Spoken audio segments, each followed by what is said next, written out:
Hello, everybody, and welcome to the deepest dive on Jak and Daxter. This is the best, most thorough discussion about Jak and Daxter 1 on the internet. Thank you for being here. My name is Ben Hanson, and MinnMax is a place about games, friends, and getting better. I'm joined by Jeff Marchifava. Hello. First timer with Jak and Daxter. People are going to have their eyes on you, buddy. Can't wait to dive into all of it. We're also joined by Janet Garcia. Yo, what's up? 300th timer on Jak and Daxter. People are going to have their eyes on you, Janet. Sure. Okay, cool. Also joined by Charles McGregor, the developer of HyperDot. Hello, Charles. Hello. Do you prefer indie game developer, or do you like me focusing in on, like, it's HyperDot was your last game release and that game rules? I mean, it's free promotion and you say HyperDot, so I guess that's cool. All right, I guess that works for me. Thanks for being here, Charles. I know there's a lot to unpack with Jak and Daxter here because we're going to go in depth as possible, but it's interesting, like, when the idea of doing this as the deepest dive came up, you're like, I want in. Was it just you wanted to replay it, or what was that push? I have played, okay, so full disclosure, I haven't actually played Jak 2 or 3 because by the time that Jak 2 and 3 came out, they turned to teen rating, and my parents were very strict on the ESRB rating system, so I couldn't play Jak 2 or 3 Naughty or dog. X Racing. So I've never actually played 2 or 3. And I was like, oh, this is a good time for me to get back into 1 so that I can go to 2. I love it, going all in on the kiddie stuff. We're also honored to be joined by Ryan, otherwise known as Mystic Ryan on YouTube. Welcome, sir. Thank you very much for having me. I appreciate it very much. You are a saint for jumping on out of the blue. Like, I sent out a cryptic tweet about, like, who would like to join us for the deepest dive in Jak and Daxter? And there was one person on Twitter, sorry I don't remember their name, but they said, hey, you should get Mystic Ryan. And forgive me, please forgive me, but I was like, I don't know who that is. And I clicked through, and it turns out you are all in on PlayStation stuff in such a big way. And then I checked out some of your videos on YouTube and said, yes, this is a person I can vibe with. Like, specifically, it was your whole series about going back to old PS3 games and seeing if the servers are still online and who's playing them. I was like, this is a man after my own heart. I love that idea for a series. It's so good. Yeah, I've been covering PlayStation for a very long time on YouTube and professionally for the last 3 years. So it's for that, it's like single platform coverage, kind of like what you find back in the day from IGN when they did, you know, like the PlayStation team, Xbox team and stuff like that. So that's kind of how I approach it. Yeah. But yeah, it's a lot of running series, news, all the typical stuff you'd find anywhere else. Awesome. Nothing special, but... Oh, apparently it is. I think it's the success of your YouTube channel. I think it's a good lesson just in being so focused. If you're like, all right, I'm covering PlayStation stuff. That's all this YouTube channel is. It's so easy to grab onto, and well, not easy, but you know, the fan base can really gravitate to that, where I feel like I'm not pointing any fingers, but you know, an outlet like MinnMax, it's like, hey, we're a little bit of everything, and it's like, it's a games, friends, getting better. I don't know what that means and why I should subscribe to it, but hats off to you for being like PlayStation, and I'm going to do it well, and I'm going to do it harder than anybody else out there. So hats off, man. Thank you. Also, I was just in love with the idea that apparently God of War Ascension servers are still online. Yes. For the multiplayer. Even stranger, because it's still to this day requires an online pass. Still. Wait. Which you could, if you wanted to, pick up a used copy and then pay $10 on PSN on PlayStation 3 and then be granted into the servers, which means a lot of original owners are still on that game. That is amazing. Because it's a huge barrier to play it now. Yeah. So is everyone just like pro level then? Oh, there's no point in me even trying. Like, I just go into the lobby, see if there's people, because I can't last for more than 2 seconds. The sad thing is... annihilated. So Jeff and I came from Game Informer. We were there for many years. And so I visited Sony Santa Monica for the God of War 2018 cover story. The sad thing is, while visiting that studio, I think like we did this rapid fire series where we asked Cory Barlog a bunch of questions. And I think one of those was... are the servers still online for God of War Ascension? And he's like, I don't know. And then I asked multiple other people at the studio, and they're all like, we genuinely have no idea. Like, even the studio itself is not aware of it. It's so bizarre. They're like not. I think it's just peer to peer. I'm not sure. I mean, some of these games, like Sony shut down a lot of their PS3 era stuff. Right. So anything that's still up is usually like player to player, which is also why if you encounter certain games, players will just be sitting because they're sort of donating their console's time to keeping a server going. Oh, interesting. So in Ascension, I encountered that. Another one is Fat Princess, where the game's delisted. Like, you can't even buy it now, but it's up. It works because it's all player to player. That is bizarre. Well, thanks for doing the hard research over there, Mr. Ryan. On old PS3 titles. You're doing the Lord's work. Also, thank you to everybody from the Jak and Daxter community, because we had a public poll, I guess, for the first or second time to let people choose what we tackle for the deepest dive. And I don't know if you saw this, Janet, but Jak and Daxter was in 4th place. And the internet rallied. You nudged it a direction, and then it started rolling downhill, and the Jak and Daxter community stepped up in a big way and made this whole thing possible. So thanks for all your kind words. Thanks to everybody who has joined us so far on this huge Game Club journey. This is going to be a 2-part discussion. So in this discussion, we're covering everything in Jak and Daxter 1 up until you get to Rock Village. That is the stopping point, and we're not going to spoil anything after that. No story spoilers.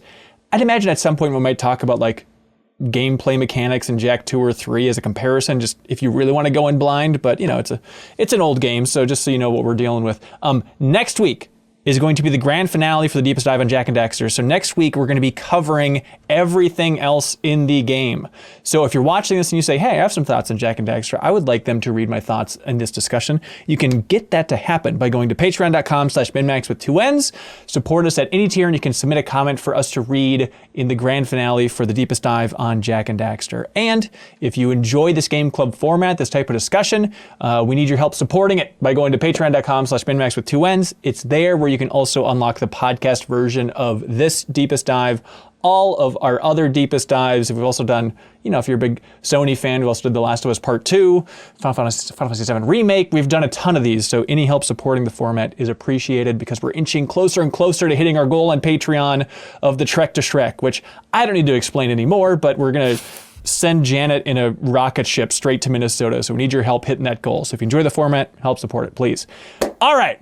Ryan, this is like a huge Game Club thing. We have a bunch of comments. Everybody over there on Patreon submitted their thoughts on Jak and Daxter. They're all playing along with us, talking about it in the Discord, all that fun stuff. We like to kick off each episode of the Deepest Dive with something that we call Most Common Comment, where we had hundreds of people leave comments in this section of Jak and Daxter. Not to put you on the spot, what do you think was the most frequent comment? What were people talking about the most for this section? Wow, that's tough. It's tough. It is tough. So there's one topic or one item that just periodically kept coming up. Yeah, I think there are 2 heavy hitters, but one I think edged it out as the most common comment. Oh, God. We can come to you last if you want to think about it. I feel like the game is so straightforward. I'm just curious. I'm trying to think about what sticks out. Right, I know, because you're a super fan, so you don't see what pops, especially for like new players and stuff. Okay, that's my biggest problem here, right? Yeah, so yeah. I did it last night. Okay. Like, only a few hours before bed. You know, like Janet said, you've gone through it a lot too, right? So yeah, I was done pretty quick. Yeah. Especially up to Rock Village. And I got done, and I feel like, and I finished, and I put the game down, and I was like, did I just disassociate from that whole thing? Because I don't know what I don't know what I took from it. I'm like, yeah, I've seen this, you know, in what you do 3 levels, 2 kind of introductory levels. It's right. Just, so I'm now you asked me that, what did people, I can't think of it that way anymore. That's interesting. Okay. I don't know if I can give an answer. All right. But I want to know. If you think of something, let me know. Jeff, what do you think popped the most for people? Well, as my first time playing, I know I can only go by what stood out to me, which was, wait a minute, Daxter was a human? Okay, first? Good. That came up a couple times. Very good. Very good. Not the most common comment. Janet, what do you got? Yeah, that one's a really good one. I'm going to say, man, I'm wondering what the audience was like, because I think it does depend on how much you know the game or not. A lot of newcomers. I'm going to say the Crash Bandicoot style spin. Excellent guess. So several people mentioned it, maybe 3 or 4, but not number 1. Charles, what do you think? I feel like it's also going to be platform dependent. And I only say that because the platform I chose is very dependent on. Okay, on I want to unpack all that stuff. But yes.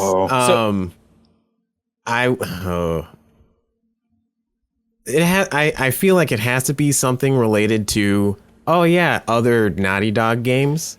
Okay. But like I don't know what that question would be. Okay. Incorrect, but we salute your effort. Camera? No. Ryan, any guesses now? Well, now that I heard from a first-time player, I got to go with that. Yeah. Because I think that is, if you've never played the game, you must not know about that. I had no idea. I love that. People brought it up, but Super Nintendo has it, watching us live on Twitch.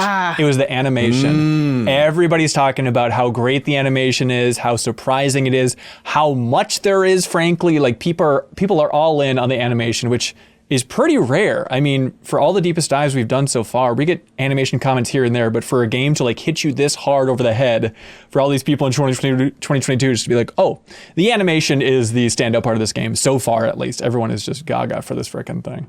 Yeah, no, the animation, well, I'm probably going to be talking a lot from like a dev perspective on a lot of these things, but yeah, the animation and the techniques that they use in this are just like, they age extremely well, because like it does still seem like if you slapped a good coat of paint on it, like you'd be like, oh yeah, this animation still holds up. Yeah, which they basically 20 years. It's basically what they did for the PS3 version then, right? You know? Yeah. Which, by the way, we should break down where everybody is playing. Bread here submits a comment over on Patreon to say, hey, is anybody else playing the recent fan-made quote-unquote PC port of the game? Because it's incredible. It renders everything at 4K, runs at 120 FPS, and playing it on my OLED TV has given me a huge appreciation of the smaller details in the game that I've been playing annually since 2001. That is amazing. I was tempted to try and get it up and running on the Steam Deck just for like the novelty of it. But no, I'm playing, this is confusing. I'm playing on PS5, which is technically the PS2 version running through the PS4. Right? Yes. And then playable on the only way to play. The true way to play. That's how I'm playing through. Yeah. Though I guess if I want to be specific, I'm playing the disc version of that port from Limited Run, because I have the Limited Run print of it that has a physical PS4 copy. So I put that into my PS5 disc drive. I love it. That's how I'm playing it. Fun fact, the PS5 has a disc drive. I don't think I've used it yet, even though I bought that model. Bit. Oh, the chunky part. Ryan, how are you playing this thing, man? This is my first time in a long time going back to the PS2 version. Oh, awesome. And I took this opportunity to play for the first time from start to finish my Japan import. Ooh. I was wanting that copy, actually. Man. Yeah, it's a beautiful box art. First time going through it. And it's also a bit trippy because I'm like at a kind of beginner level, so I'm picking up some things, but I don't really need to know. I don't need to really pay attention to, I've heard it so many times, but different voices, obviously. Yeah. So it's a bit trippy hearing Daxter's voice, which is kind of very loud and more whiny than the English voice. Louder and more whiny? And whiny. Yeah, very. I didn't know they could top it. That's amazing. Charles, drum roll, please. How you playing this thing, man? As many in the community know, I am a fan of that one mobile version of Sony platform. There we go. So of course, he's playing the worst version. I am playing the worst version available on the Vita. I am playing the Vita one. The reason why I am doing it is not because yes, I love the Vita, but it's because I had bought the original Jak and Daxter collection on the Vita back when it first came out, and I didn't read any of the reviews. I was like, oh, hey, look, there it is on the store or shelf. I'll go buy this because it's Jak and Daxter. Seems like a safe assumption. Big assumption. And then I played 20 minutes of it and then realized this was not the greatest version of Jak and Daxter and then properly stopped playing. But because I already own this version and I didn't want to break out my PS2, I went with the Vita version. And what's wrong so with bad about it? Yeah. So frame rate is pretty bad. So the way that I see it is that, the frame rate is probably the biggest problem. It is like you're probably at 20 FPS. You're playing the best 1, 2 on Vita because the performance is worse on 2 and 3. Oh my really? God. So Jak 1 like kind of runs okay on Vita. 2 and 3 are so bad. It's not great. The frame rate's not good. If because I actually hopped in when Janet was playing on stream. I was like, wow, that looks really smooth. And then later that night, I went and played. And I was like, oh, this is not smooth. What have I done? If you don't go and look at other versions of this game, I think you would be okay playing Jak 1. Don't, come on, don't give him a pass on that. Like, okay, yeah, I'm not gonna. Also, after a while, you get used to how bad the frame rate is. Again, it's like 20 FPS on average. So there's that, and then I remember also hopping in that chat. Like I brought up, I was like, yeah, you can play on the Vita. It's a little rough. And then somebody in chat was like, I play ports to the Switch all the time. This is nothing. I mean, I guess that is kind of the new era we're in. It's kind of a reliving of that. So if you have those things, I think you would be okay. The other thing is like the controls are a little bit more sensitive because of the joystick, particularly on the Vita. Sure. The most accurate thing. But yeah, like the idea behind like being able to play Jak and Daxter on the go and whatnot is super like cool, but the execution is not the greatest. I guess you got. Although there was one possible advantage that I think I might have had that I would be curious to hear, like when we get to that later on. I'd be curious to hear if that actually is an advantage or a difference. Secret rear touch benefits. Kenneth Osterloh says, hey, can we talk about how awful... sorry, by the way, I apologize for starting on a negative note here. But Kenneth says, can we talk about how awful the PS2 on PS4 version is? Even on the PlayStation 5, it looks jaggy, the frame rate drops like crazy, all the menus are fuzzy, and I've never had motion sickness from a game before, but woof. I didn't really notice it looking like trash or was too jaggy. Like it's a PS2 game running on PS5. Like definitely things with like, okay, Daxter could use some more polygons on his face, but outside of that, like I think it looks all right for a PS2 game running on PS5. I find it serviceable. Yeah, I think it's all right. It's not mind blowing. It's principally the PlayStation 2 version emulated. Right. Just it's not the best emulation. Yeah, I am curious to hear if anybody else has this as well, but I'm with Kenneth where I don't know if it's just this version in particular, because even I played the original PlayStation 2 version for a couple hours years and years and years ago, and I had to stop because it made me too nauseated. And so this version is right there again. Even I popped Dramamine and still I was like, oh, it's just something about, I don't know if it's the frame rate, I don't know what it is. Yeah, I was going to ask when I started playing it, it didn't bother me because I don't really get motion sickness from games. But as soon as I started playing, I was like, ooh, how's Hanson going to do with this? I don't know why. Normally it's like first person games, but this game just wrecks me.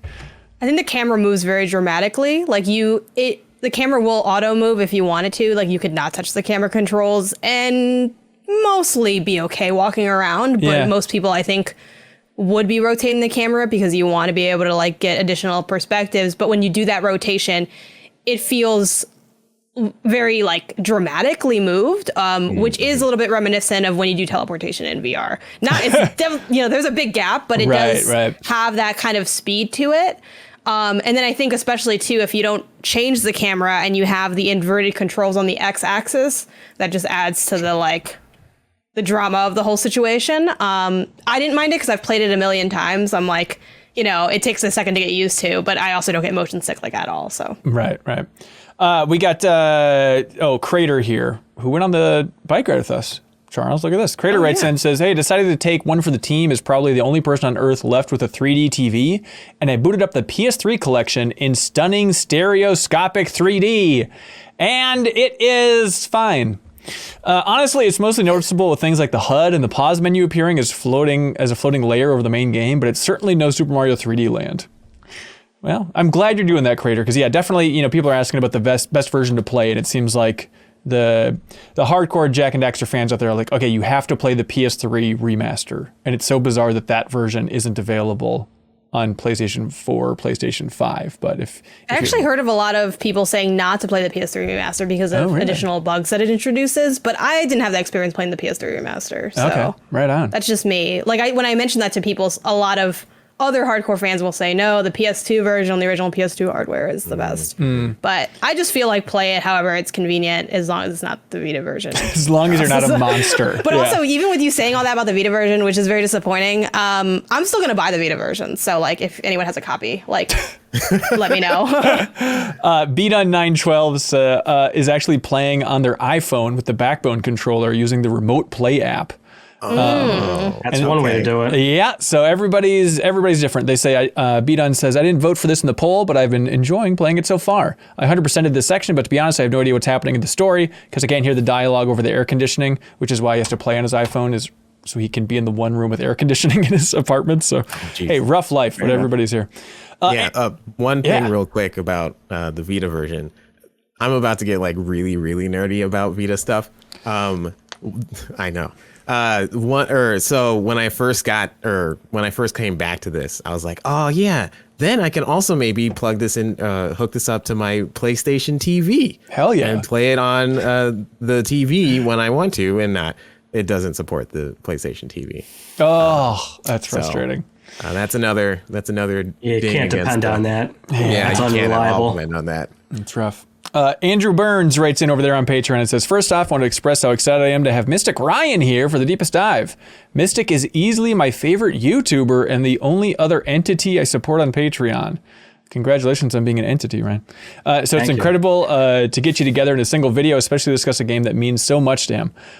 One of my all-time favorite videos, by the way, is a dev play with Tim Schafer and Jason Rubin, where they play and discuss Jak and Daxter. I love that video. It is excellent. So yeah, over on Double Fine's YouTube channel, Two Player Productions, who also made the Broken Age documentary and a ton of great work. They did the video about the making of the remaster for Jak and Daxter, which is also top notch. But they had a whole series there called Devs Play, where they'd bring in developers, and it was really cool. They brought in the director of Symphony of the Night to play through that game. There's a ton of just super great obscure knowledge. And in that, they have Jason Rubin, co-founder of Naughty Dog, walk through the game for like 40 minutes with Tim Schafer, Ryan, something like that. Yeah, and Jason loved, you could see the joy in his eye playing the game again. Yeah. And just geeking out over what he was a part of. It's one of my favorite videos looking at sort of the history or foundation of Jak and Daxter. And the big thing is, and I'm sure we'll just get into this at some point, but the camera and how the game is all one continuous, no loading screen sort of thing, which at least at the time was a big deal.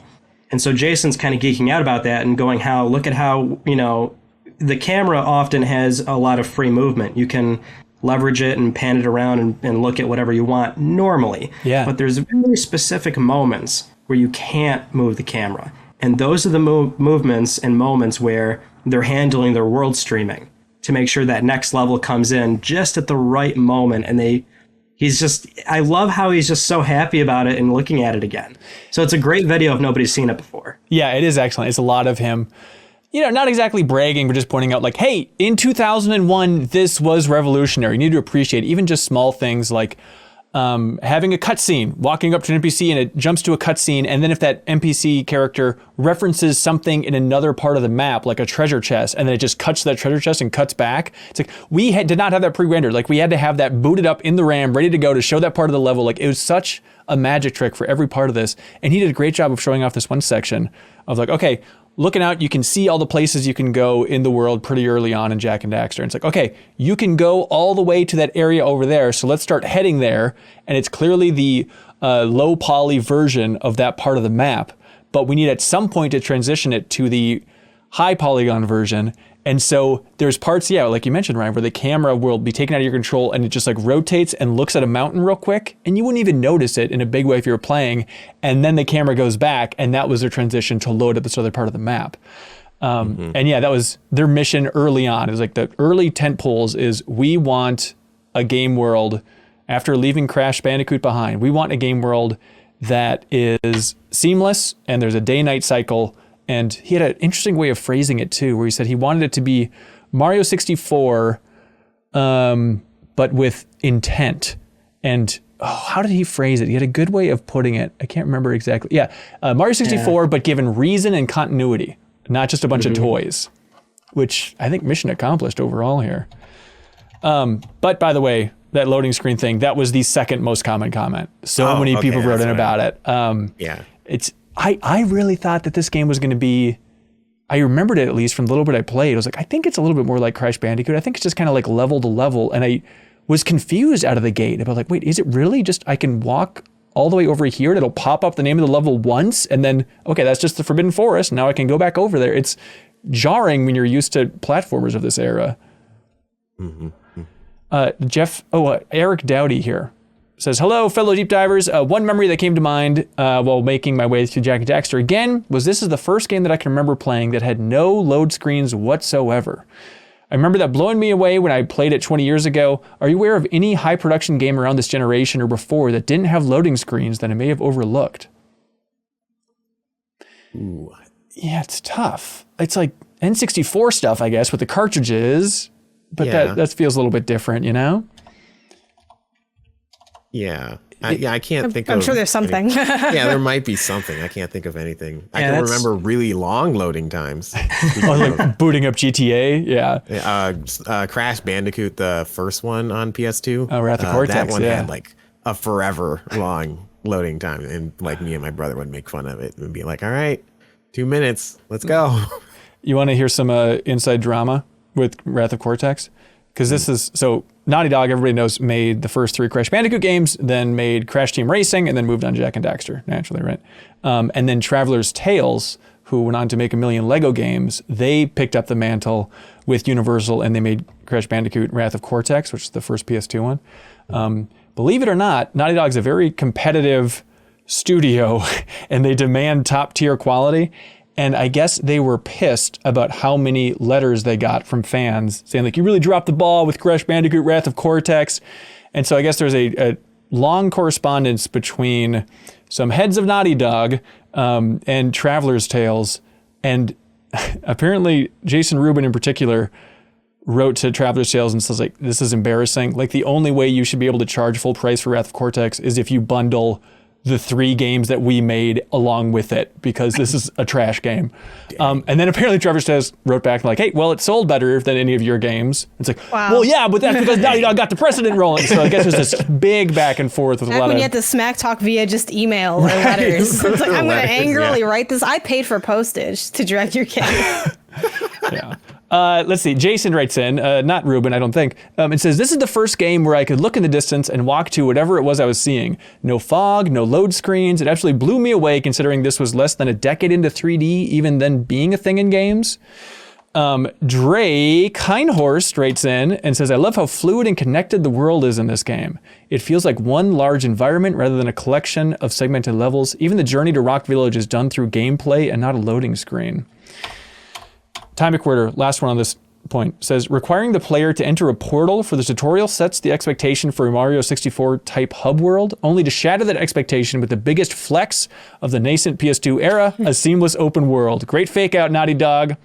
Also, what's up with Jack's heavy breathing? It has big serial killer energy. You know, I didn't notice that until I and I watched only a little bit of your stream, Ben, because I didn't want spoilers for your thoughts. Thank you. But you did mention the breathing, and I had never really thought about it personally.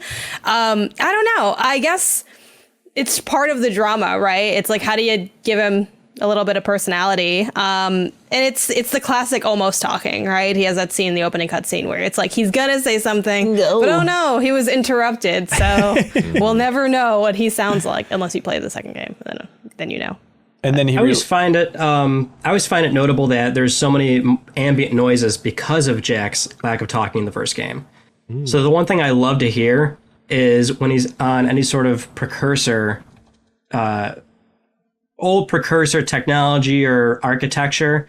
And it's like, you can tell that it's some sort of bronze hollow metal, because when he's like standing still and he's kind of like doing a jogging in place, you hear that like tapping on the metal. And it's such a nice little cool ASMR type feeling that I get every time he's stepping on those things. But there's a lot of ambient noises. I never noticed the breathing though. Really? Now I think I'm going to be mindful of that in the second part, and that might creep me out. Maybe the Japanese voice actor maybe is a more eloquent breather, and maybe it's not popping as much. I hope not. As far as the interconnectivity, I'm curious to know what order you guys took the game in for this section. So you do, I have an order I always do. There's an order that it should be done, I think, in the first part, right? If you don't go to the jungle first, because you have to send power back to town. Yeah, I didn't go to the jungle first. No, I didn't either. Me neither. I never go to the jungle first. See, I do the jungle first to send the power back to town, then the beach, and then once I've got and then I just do all the trading at the very end for the orbs. Sure. Oh, yeah. That's how I do it. But at least, and I know we can't talk about this, but in Rock Village, there is a slight order of talking to somebody to get something to unlock into a different level. Okay. Yeah, that level of freedom is really wild. The Uncharted Wolf wrote in about it, saying, one of my favorite aspects of the game is that it's extremely open.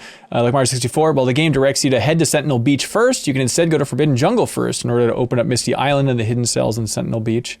Yeah, I went to Sentinel Beach first. Yeah, and then Forbidden later. Jeff, remember what you did? Yeah, I did the beach first as well, just because they kind of told me to. But there are things that I spent a lot of time like, how am I supposed to get up there? Because you just couldn't yet. And I have problems of like, even when it's like that, and I suspect that's what it is, I'll still keep trying to do something that I can't do for, another 20 minutes before I finally move on. Yeah, so help us out. Is it just a matter of you get abilities later that lets you access some of these, or am I being stupid for not being able to get all of the collectibles in these areas? You can 100% it before leaving. Really? Okay. The whole that area, like there were. Well, you have to turn on the eco vents.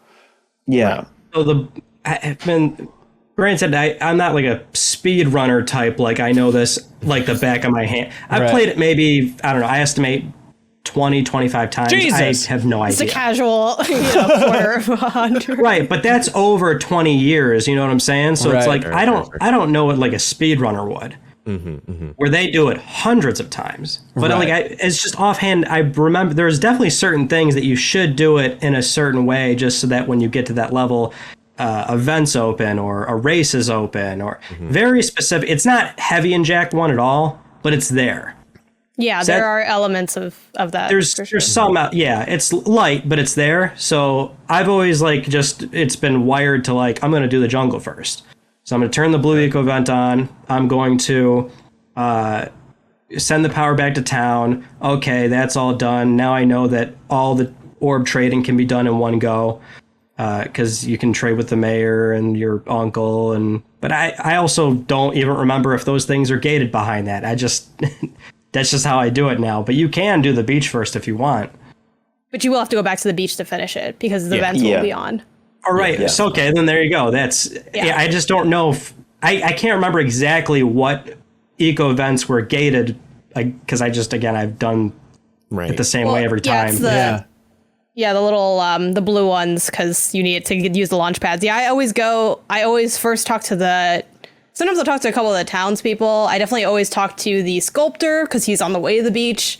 Sculptor beach. I do all this stuff. I usually forget about the eco events, and I'm like, right, can I do this yet? And people are like, no. I'm like, all right. That's then why I go back. My 10 playthroughs, I finally decided I need to stop doing this order because I have to turn the vents on. But the beach, there's something about it. You know what I mean? It hits different. I don't know. You got to start at the beach, and then I hit up town and I do some random.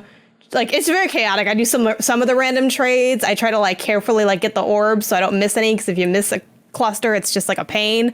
And I'll do some of the town side quests is my favorite with the Yakao that you punch into the gate. Oh yeah. So I'll hit that up on my way to the forest, and then I swing back, and then I do Misty Island. Then I come back and I do the final trades, and then I go up to leave. That's my order. You got the whole system down. James Gameboy asks, what is everyone's favorite area so far? I've always loved this particular jungle, but this playthrough I was struck by how similar Sentinel Beach is to some of the beaches here in Oregon, so now it's my favorite. Well, there we go. Yeah, Sentinel Beach, I think a beach is a great starting level for a video game. I mean, Crash Bandicoot has Insanity Beach. It's kind of just a classic thing. You just need some big open area to kind of learn your moveset, and I think just a big wide open beach is the perfect spot to run around and really learn what you can do.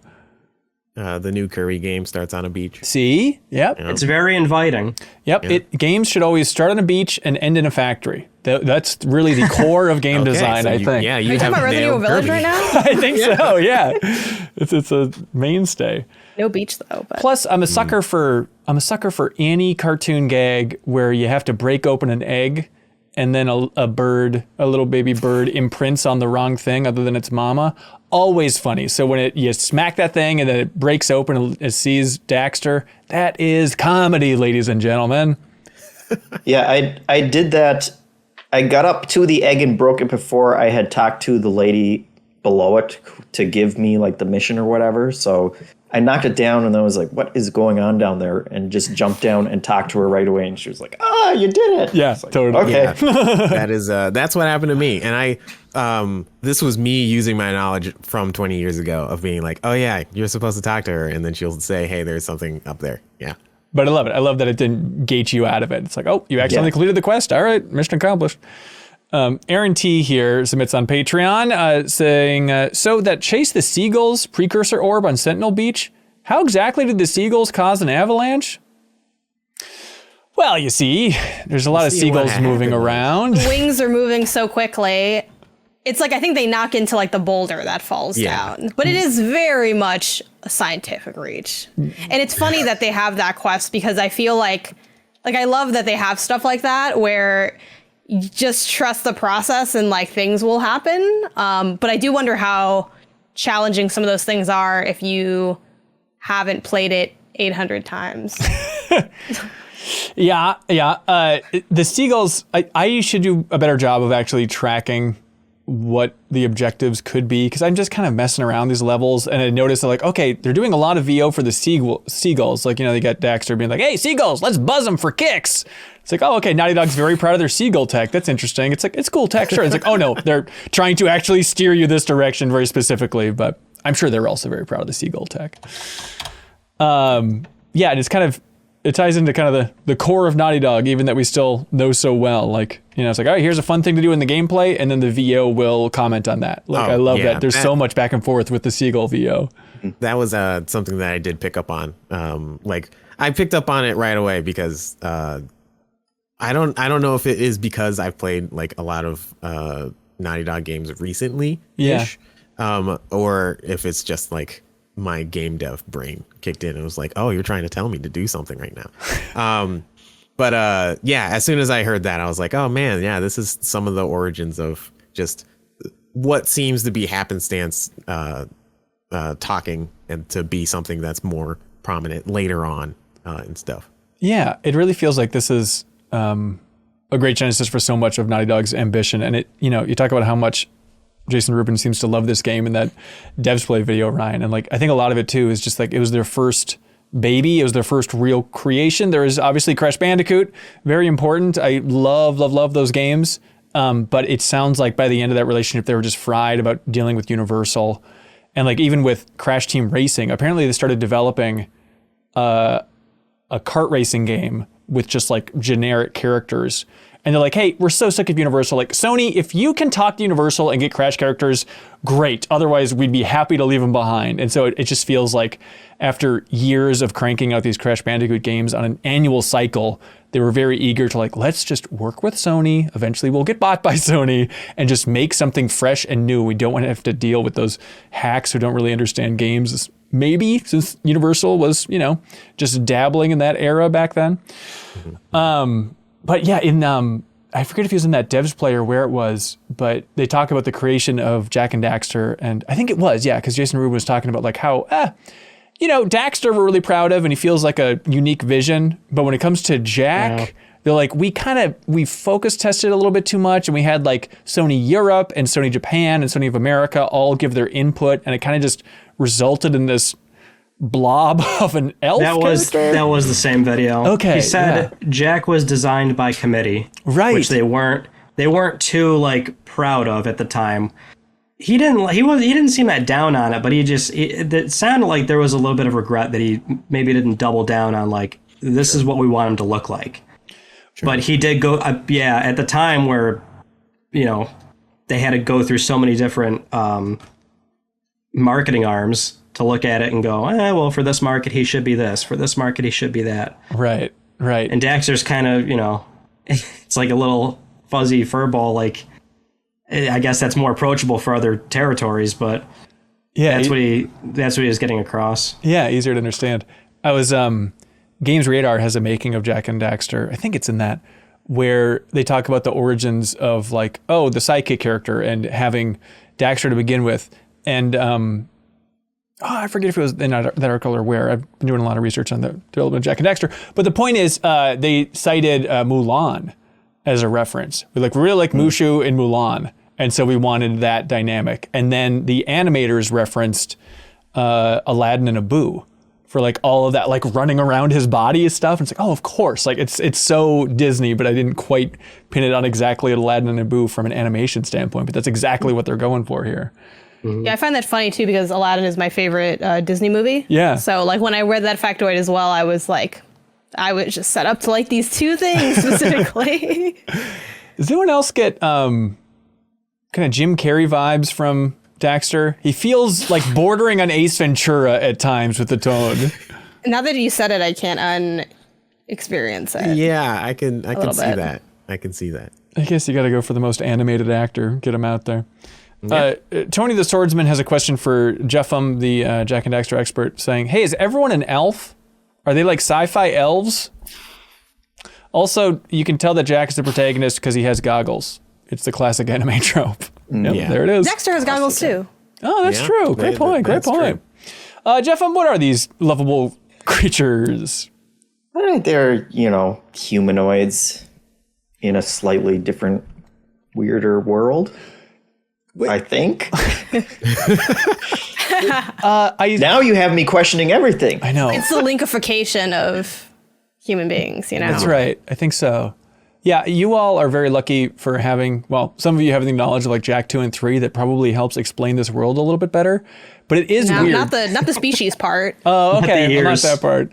Not the ears, yeah. We learn a lot. We do not learn anything else about the ears. But it is just, it's bizarre to try and understand the tone of this world. It's like, okay, it's kind of jungle village, but then they also have a little bit of tech and obviously the precursor stuff. Like, it's very Horizon Zero Dawn. We're tapping the same vibes here. Which, funnily enough, is very Breath of the Wild also. Like, I think there definitely is a environmental trope of the old and the new and the blending of rural with what feels futuristic, but oddly enough, it's not futuristic because the precursors are old, right? Like that's legacy stuff, the Precursor Legacy. So it's stuff that's old but feels new in I think how impressive the technology is. But yeah, I really like that blend a lot. I think it's there's something appealing about it, I guess. Just it's like the chocolate and peanut butter of environmental design. Yeah.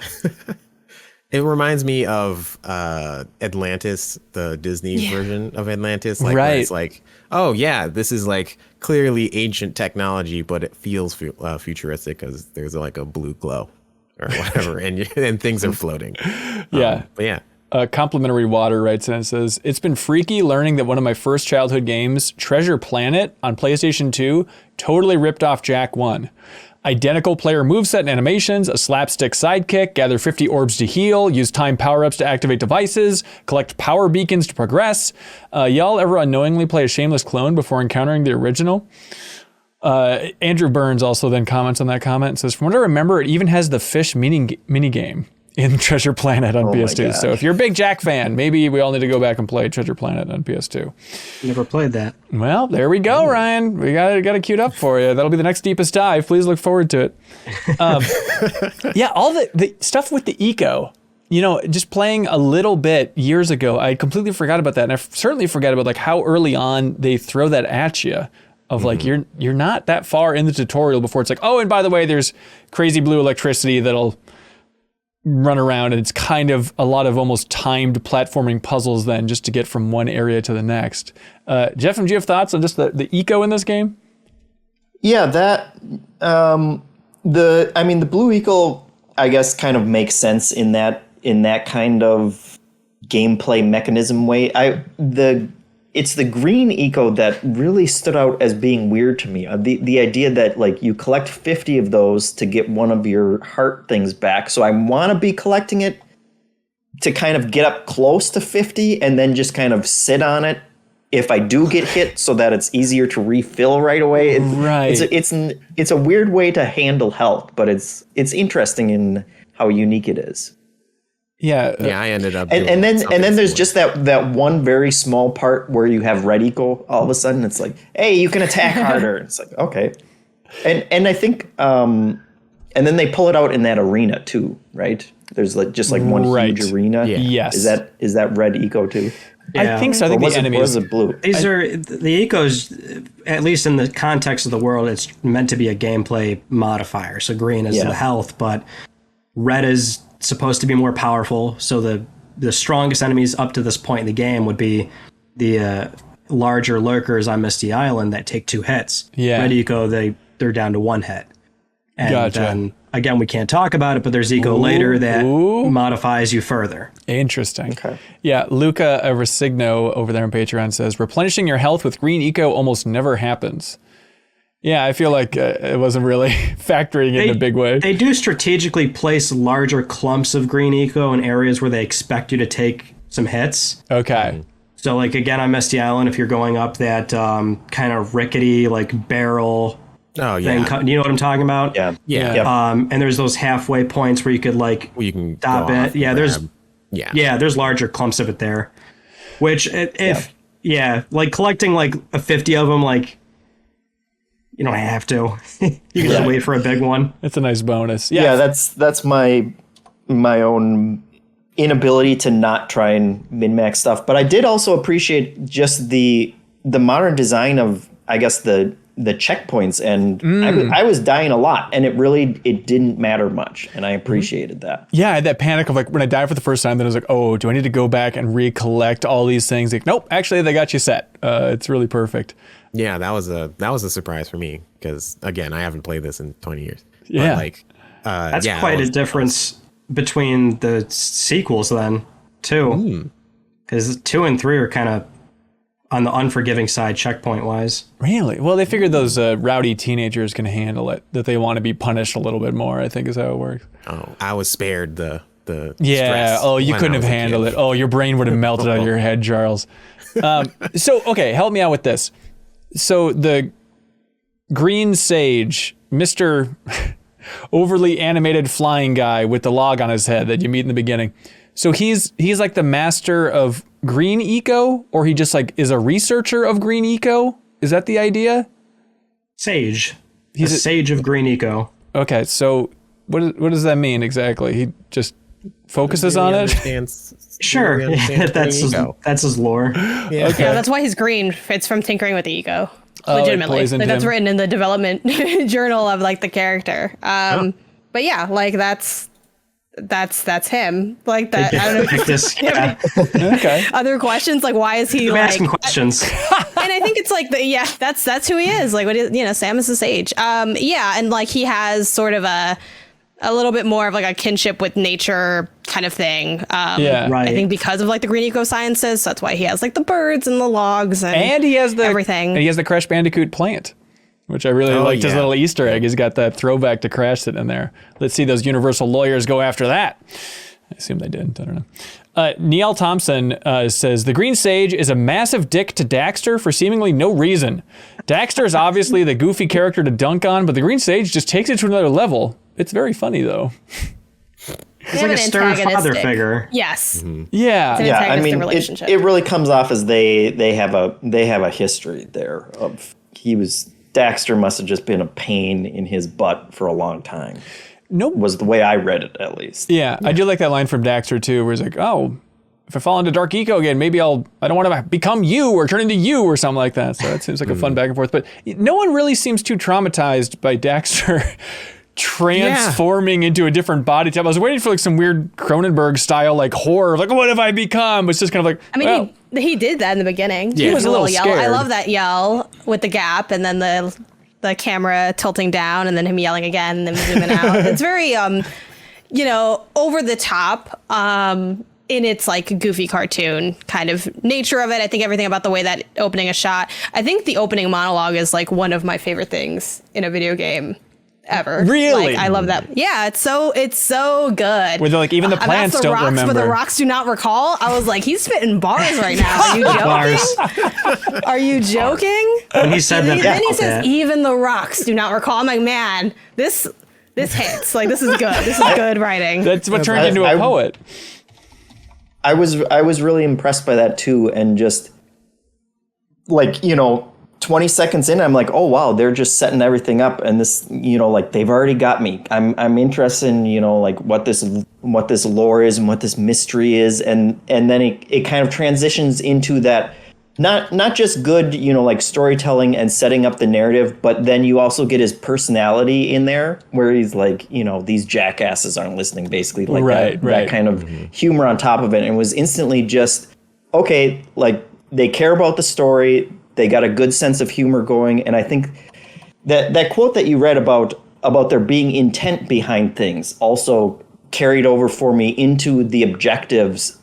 Are the one reader, with all due respect, who couldn't hear anything because of his AC. Like, that's right. This is one of those early games where it's like, okay, I know what all my objectives are, and I understand them because they took time to kind of to set them up more than, a Super Mario World where it's just like, yeah, go collect some stars. It's like, collect these eggs because they're valuable and people will trade these fuel cells, which I need to upgrade your speeder bike so that you can get past this obstacle. Right.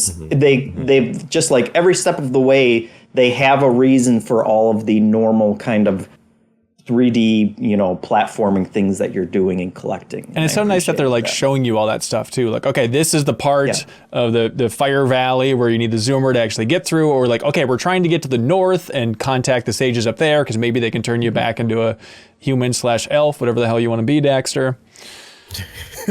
Yeah. I think this is like some of the early happenings of what like Naughty Dog will eventually do, where they do the the Disney World or Disneyland trope of like, oh, there's the thing that you need. It's in the distance. Now you know where you can like locate where you are based off of the thing that you need. It's that we the keep on Ferris wheel in Last of Us Part 2, Yeah, exactly. And like, I think that this is early in that. It's not necessarily they're doing that. Maybe the when you're trying to get to what you call it, the Fire Valley or whatever it is. Fire Valley and things. But like, they don't really do that super often, but they do that when you're powering up the town. When they're like, yeah, hey, look, this light is pointing there. We're trying to make it really obvious you should be going over here. Right. For the next part and stuff. So that's pretty cool. Yeah. With there's just a small detail that is a quickly referenced in that Devs Play video, where like having those beams go through the sky, like the fact that that's all actually interconnected, and I guess was a real challenge to actually have like the levels interact with each other on that level. And even there's a small moment where like they die and it's that, Daxter screaming in your face, and you can still see the beam above him. And like, it's so funny to see like a developer point out like, that's so impressive. Like everyone was in love. Like that's because it's the real world. Like we didn't fake anything. Like that's actually the camera moving down this there. Happened. Yeah, this happened. It was real to me. I'm a Biggie Boy writes in and says, I don't know how it's possible, but Daxter looks more like an abomination before he takes a dip in the dark eco than after. The character model had choices made in its creation. That's for sure. He's better off as an Otzel. Yeah, he does look. He looks so unnatural, and I don't know if it's just because like we know Daxter as the Otzel, and also I always get such a kick out of people that don't know he's human. Because to me, I'm like, yeah, of course, or else it would just be weird, it'd be super strange. But I don't know. I mean, I guess they gave him a rodent-like design because he became a rodent. At this point in the game, we don't know like what's with the transformative properties of the dark eco, or curious. Like why he would be a rodent. But I think just that through line is kind of why he looks so odd, because I imagine they wanted his design to be reminiscent of a small rodent, and that's why he has his little buck teeth. Yeah, I'm shocked that they didn't have him be in human form for longer. I thought I remembered him being in human form for longer.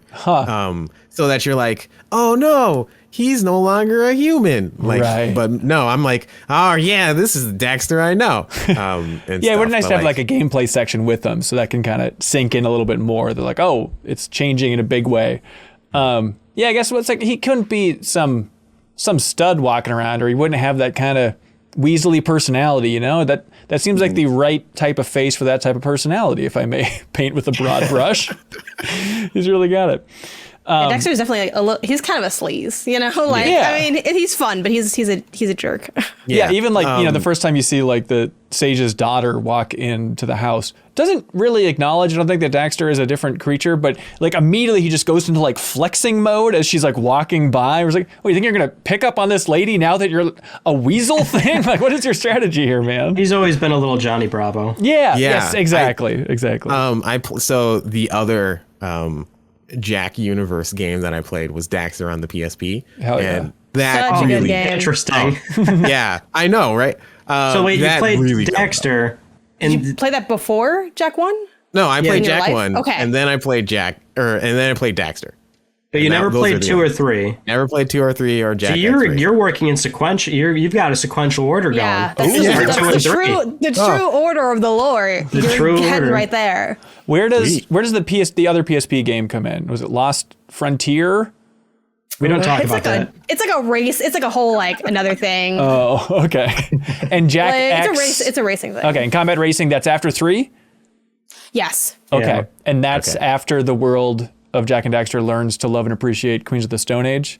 I just remember there's a bunch of Queens of the Stone Age music in Jak X. And I still have not played all the way through Jak X, but I did start it, and I want to finish it for the lore. Also, I only played the first hour, but that story is wild. There is a story. It is shocking. There is a story there to be told. So Daxter, the actor, is Max Casala, and he's in The Sopranos. Apparently he was in Inside Llewyn Davis, which I had no idea.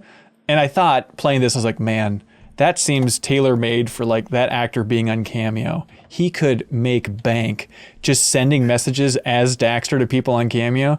Search it out, he's not on there. Sorry to let everybody down, but you cannot get a custom thank you message from Daxter.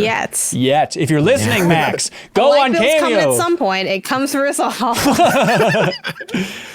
Simon says, first time playing this game, and I'm astonished by how lovely it is. That being said, isn't it weird how one main character is voiced and the other character is silent? Kind of. I mean, yeah. Daxter complements the silent protagonist, archetype here. Mm-hmm. I find. Yeah, there are other examples of the main character you play as doesn't talk, but your sidekicks talk for you / at you. Yeah, because I guess stuff like Paper Mario and things. That's a great point. Yeah, I guess the team didn't want it to be jarring to have your character that you were playing talk. It's like, I don't agree with what they're saying. It's very much the Zelda strategy, Mm-hmm. But then to lean so hard but then we're gonna have this character that does talk, and they will not shut up. Apparently, in that display, he talks about how originally they had a feature where you could kick Daxter to get him to shut up, but they eventually took it out. I don't know if it was maybe it's a little cruel or what the logic was, or maybe tech-wise it was challenging, but that was the mindset early on, at least. Were we all pro Daxter? Anybody annoyed by this furry creature? I mean, no. he can be Jak annoying, and but Daxter. That's right. That is true. he can be annoying, but it's a quality performance, and I appreciate that character archetype. He's supposed to be annoying, I think, is the thing. So it works in a way that it wouldn't when characters are unintentionally annoying or talk too much. Yeah. I think, yeah. Does he talk less if you have the hints off? Did anyone play with hints off? I'm curious. I never play with the hints off. I always leave them on. No, I didn't even I think it might turn off certain scripted moments. You would think, right? I imagine that it wouldn't be let's go back and make the switch already. They probably turn that off. That would be imagine because that's him kind of saying what you should do next. I think this thing's happening. And I'm like, but if he's still going to get in your face. Yeah. Yeah. Yeah, Samyar Makashin writes in and says, more games need the Arkham-esque game over screens. One where the characters yell at you. Specifically in this game, I love how Daxter gives a little more personality and goofy animations to look at. And Kyle Silva says, yeah, video games need more hazing. Daxter's commentary and snark from every death with comments like, well, better you than me, and say goodnight, Jack, were something I haven't seen a lot with video games the last 10 years, and it gave me the smirk when it happened. Yeah. Can you imagine how awkward it would be if you like tragically died in The Last of Us 2 and someone was just like, whoa, you know? Or worse, if they were like, no, you know, weeping, the tears are falling. I mean, that's the Metal Gear screen. Solid. Yeah. I mean, so many of those are out there. Well, that's the generational difference, right? Is that with what they wanted to do with like Uncharted or The Last of Us, those games are so much more dramatic and grounded. So there is like, you know, you die in The Last of Us, and there are kind of those moments or that like off shot of like, no, or he's down. Yeah. And then, but we're talking the PS2 era, cartoony platformers, so it's about cracking jokes and being fun and playful, and so there's still like it's still there, but like nowadays deaths have this like more heavy purpose versus what you know versus just back when we enjoyed the deaths, you know. Death used to be part of the fun. You could enjoy it. Yeah, we used to be nostalgic Time to about embrace it. death again, you know? If there's one takeaway from the deepest dive, the ultimate game over. Oh my goodness. Yeah. I I just hope I see Daxter when I go. Oh, fingers crossed. Can you imagine if you could like, I'm sure in the, you know, apparently it's only like a few decades from now according to Cyberpunk 2077, but if you could customize like your own death screen, that'd be kind of cool. Oh my goodness. I do like that. The one that made me laugh the most was, when he was looking over Jack as he's dying, and he's like, what am I going to say at your funeral? I'm probably going to have to say, how am I going to be human again now? Or there's some line like that. It's like, I like the idea of him just speaking at his funeral and complaining. I do. In most games, I dislike when enemies continue to taunt you after you die. Yeah. But here it feels much more playful. You know, it doesn't. I guess it depends on what the quip is on the specific death, but it doesn't seem like he's, you know, really, it doesn't come off to me like he's rubbing it in my face that I died. Usually it's more funny than that. And it almost kind of lessens the blow because it's usually some kind of unique thing that I haven't seen yet. Yeah. So do they keep that rolling for Jak 2 and 3? Why do I not remember? Okay, it's just no. Yeah, if you die, it's just kind of has that. Janet, you should know where it's that dramatic. Yeah, it's like half a Netflix sound. Yeah, it's like super like it's like you messed up. Okay. It's been a while since I've done Jak 2 though. Like I did it I think first time front to back in college, which was I think at this point 8 years. I don't know when I went to college. 2016 is when I graduated because it was so hard. It's such a hard game. And then when I beat it, I was like, I never want to do this again. But I'm gonna go back and replay it because like it's my favorite game. Yeah. But it's so painfully hard. Yeah, 2-3 still has humor, though, which is nice. It still has humor and like some like death animations like that, but generally, like if you're just out and about in the worlds of 2 and 3, like there's a more dramatic game over screen that is just kind of like it hits you hard. Like, wow, I can't believe you did that. Like, you want to restart? Wow. Yeah. See, Charles, again, dodging bullets left and right. Yeah, I'm just dodging bullets. No, we got to save this though for Jak 2, the deepest dive that we'll do like 2 years from now when there's like a dead time of no other modern AAA games and they put it on the PS Plus. It'll happen. It'll happen. It's just a matter of time. It's when, not if. That's right. No, Jeff, I'm with you when you mentioned just like how good their performances are, and that's a real shocker for 2001. I mean, this is same year as Final Fantasy X, which is a game I love, but I don't think anybody's being like, that voice acting is actually a lot better than I thought it would be. Maybe it's just the laughing scene kind of gives everything a bad rap now that I think about it in retrospect. But like, I wonder how much of the quality of the performances here is kind of that standard set by Crash. And I wonder how much of that Crash implementing VO and getting, you know, Clancy Brown to be Neo Cortex and stuff. I wonder how much of that comes from like the Universal connection. Like since Universal was funding the game, do you think like, okay, we have the film history, so therefore we can really lean into talent and we can really push these performances. And then they kind of got the ball rolling when Naughty Dog took over. And it's like, well, now we know that performances are a core component of our video games now through the rest of time. Yeah, I imagine so. I mean, especially because Naughty Dog often talks about their games as a true through line. I mean, they certainly don't imply that they're connected universes or by any means, but I think you see so much of the DNA of their past games and their current games, you know, even something like Uncharted, which is starkly different than everything else. It's also like, well, it has some goofiness, you know, you're in the jungle, you got it's like, it has playfulness, it has the cinematography. And then especially seeing how long 4 was, I was like, no wonder Last of Us Part 2 was so long. 4 took was like a 30-hour experience. So I do think they have definitely, you can see so much of like both the playfulness and the drama throughout, just in different ways. I think the drama in Jak and Daxter is very, you know, intriguing lore based and not like heavy-handed stakes, even though you would imagine that they care about changing Daxter back, you know, but it doesn't feel serious. It just feels intriguing. Yeah, which is weird to think of Naughty Dog's history. And there was that period of time after Uncharted 2 when Neil Druckmann and Bruce Straley were like, all right, getting the keys to the kingdom. They can make their own game. And the first project they're working on was that PS3 Jak and Daxter game. Which we visited Naughty Dog for the Last of Us cover story trip with Game Informer, and it was so bizarre to me. And Jeff, as somebody who's clued into PR messaging, I'm still trying to wrap my mind around why, but not a big part, but a component of that Last of Us cover story trip was them talking about how they tried making that Jak and Daxter PS3 game and then scrapped it because they wanted to follow their hearts, and that ended up being The Last of Us. But it's such a weird note of like, it's so weird to go out of your way to tell the press that, like, by the way, we started making the game that a lot of people want us to make, and then we said nay. And I guess it was just to emphasize that like this was actually what we wanted to do, and it turns out we really want to do this. Yeah, they wanted to not that thing everybody else wants. Right, but hey, you know what? I guess that's what it takes to create something new and monumental in the game industry, right? With The Last of Us, is to not just rehash something from the last generation. But I assume, Ryan, Janet, you've seen the art for that PS3 version of Jak and Daxter that got out there?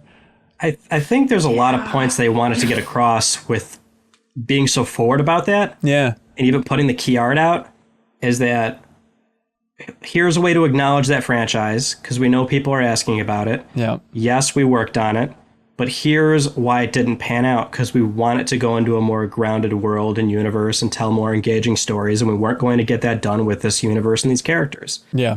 I think that's what it always was, even going from Crash to Jak, which, you know, we've already touched on all these beats of like, you know, there's a pretty engaging story here. The animations where they're so much more expressive, like even with Jak where he doesn't talk, but his face says so much. Mm-hmm. They're trying to do a lot on just PlayStation 2. Once they graduated out of that and had a lot more headroom with PlayStation 3, you know, they just, I think that's what they were trying to get across putting that art out there. Is, hey, we know you love this franchise.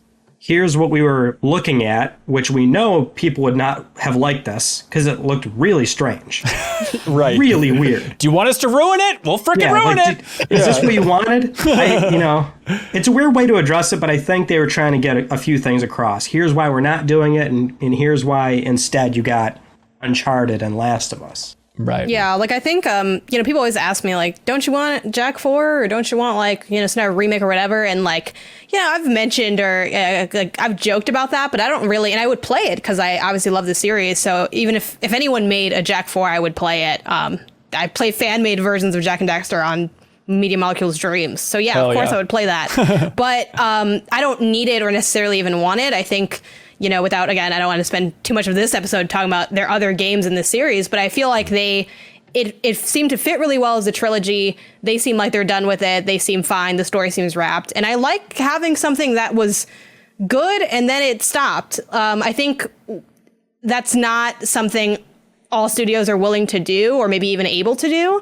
You know, there's that joke of like, oh, Ratchet and Clank versus Jak. Well, Ratchet won because it still has games. I'm like, yeah, and they've made the same game like 8 more times after the first 3 or 4 that I really liked. And personally, I like that the series evolved over time and then just ended. It wasn't, I don't feel like I'm still playing Jak and Daxter in 2022, and I can still play original Jak and Daxter in 2022 and still enjoy it and still have fun and have new conversations and learn new things.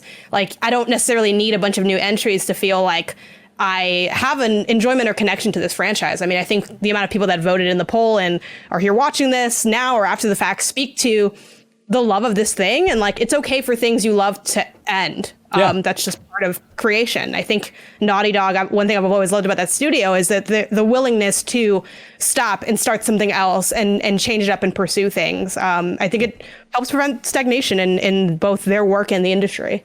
Yeah, but it goes to show as well just how much they clearly love this and how important Jak and Daxter is to them that they even considered rebooting it for PS3. And then before that, there was a PSP project within Naughty Dog that Neil Druckmann was also working on for Jak and Daxter. And then I think that project eventually went over to become the Daxter game from, God, why am I forgetting the studio? Bought by Facebook. Ready at Dawn. Yes, thank you. Ready at Dawn, yeah. Also, really quick, someone in the chat, Luke R says, "Jak, those clickers are closing in." It's coming. That's really good. Thank you for pointing that out. You know what's weird? I'm just realizing now, really put you on the spot with your memory cells, Jeff. I mean, you haven't played this game, but you did play Sony's Heroes on the Move. Is that what that was called? Where it combined Ratchet and Clank and Jak and Daxter? I think you reviewed that for Game Informer. I think so, too. Did you... I think so. I don't remember Jak and Daxter. He barely even remembers it. You're on the cover art. Yeah, I really left the impression on you. Well, here we go. Your headline was, "Even Sony's dream team can't overcome Heroes' lack of substance." Oh, devastating. 6.5 from Jeff, the cruelty Marchifava. It's not that bad. It's not horrible. But a Game Informer 6.5, that's like, it attacked your family. That's a rough one. Half a point under touching average. into other stuff. That may be true, but yeah. Daryl R. Britton writes in, says, "I was curious what were some of the big games that came out around Jak and Daxter in 2001 that kept me too busy to play Jak and Daxter originally. I found that I had played some pretty amazing titles from 2001. Tony Hawk's Pro Skater 3, GTA 3, Metal Gear Solid 2, Sons of Liberty, Gran Turismo 3, Devil May Cry, Final Fantasy 10, Twisted Metal Black, Eco were just some of the great games that came out in 2001 according to Metacritic. There are so many great games. In fact, Jak and Daxter, the Precursor Legacy, has a 90 Metacritic score, but for 2001 games, it comes in at number 28. Which, maybe Tragedy. That's probably the reason I didn't play it as well. Just there were so many damn good games. 2001, I think it's my number one year in gaming. Like, it's just unbelievable, everything they packed in there. But Jeff, do you remember why you never had a PlayStation 2? Is that what it is? No. Yep. Never PS1 or PS2. I went from Nintendo to Xbox until the PS3. Yeah. What do you think about Jak and Daxter so far? What was this? Just hour and a half and 20 in? minutes in. Hey, is this a good game or what? What did we think? Do you like it? I have been enjoying it. It's Yay. I guess the one, I guess you could call it a negative, is some of the combat is much more precise than I was expecting, I think. There have been many, many times where it's like, I do a spin dash and it ends half a second earlier than I was expecting and I get hit. Or, I try and do a butt stomp and I land 2 inches over and then I get hit. But the checkpoint system takes care of that because there was one part on Misty Island where I kept on falling into the damn mists of Misty Island. I died a lot of yell also. It's like my favorite thing. The Kendrick Lamar yell. And at one point my wife was like, do you keep dying? Is that why that's happening? I'm like, yes, I keep dying. Thank you. You could have told him. Why did you tell the truth? You could have said anything at that point. No, that's them. They're cheering for me. He's cheering for me. He's just super happy. Yeah. But beyond that, I can see why it grabbed so many people. I can see why it was ahead of its time, and it is still, to its credit, like a fun time today. It's I wouldn't be playing it over Elden Ring, if it was my choice or whatever. But it's right. I can see why people go back to it every year as kind of that comfort food. Yeah, totally. I'm glad that you brought up the precise combat aiming, because I thought is this because I'm on the Vita or something like that, where I'm like, I'm always putting in anything control wise or stuff like that as this could be because I'm playing on this platform. Am I being punished? Did I choose incorrectly? No, specifically that arena on Misty Island is the one where it really got me. Of am am I just going about this combat completely the wrong way? I feel like I'm blowing it, and I'm trying to do as many moves as possible, and you're right. It's that last little frame where somebody will just come in and touch me, and I'm dead. There's also like a little bit of a cooldown with when you're doing some combat that intensive, because most of the game and the levels are not designed in an arena style thing. So you have to like know how many can I do like back to back before I have to like back up, because it'll just be that one extra second. That spacing between enemies became really important. I actually breezed through that arena fight on my first try, but it was the like plant boss fight before that underground that I died many times with those.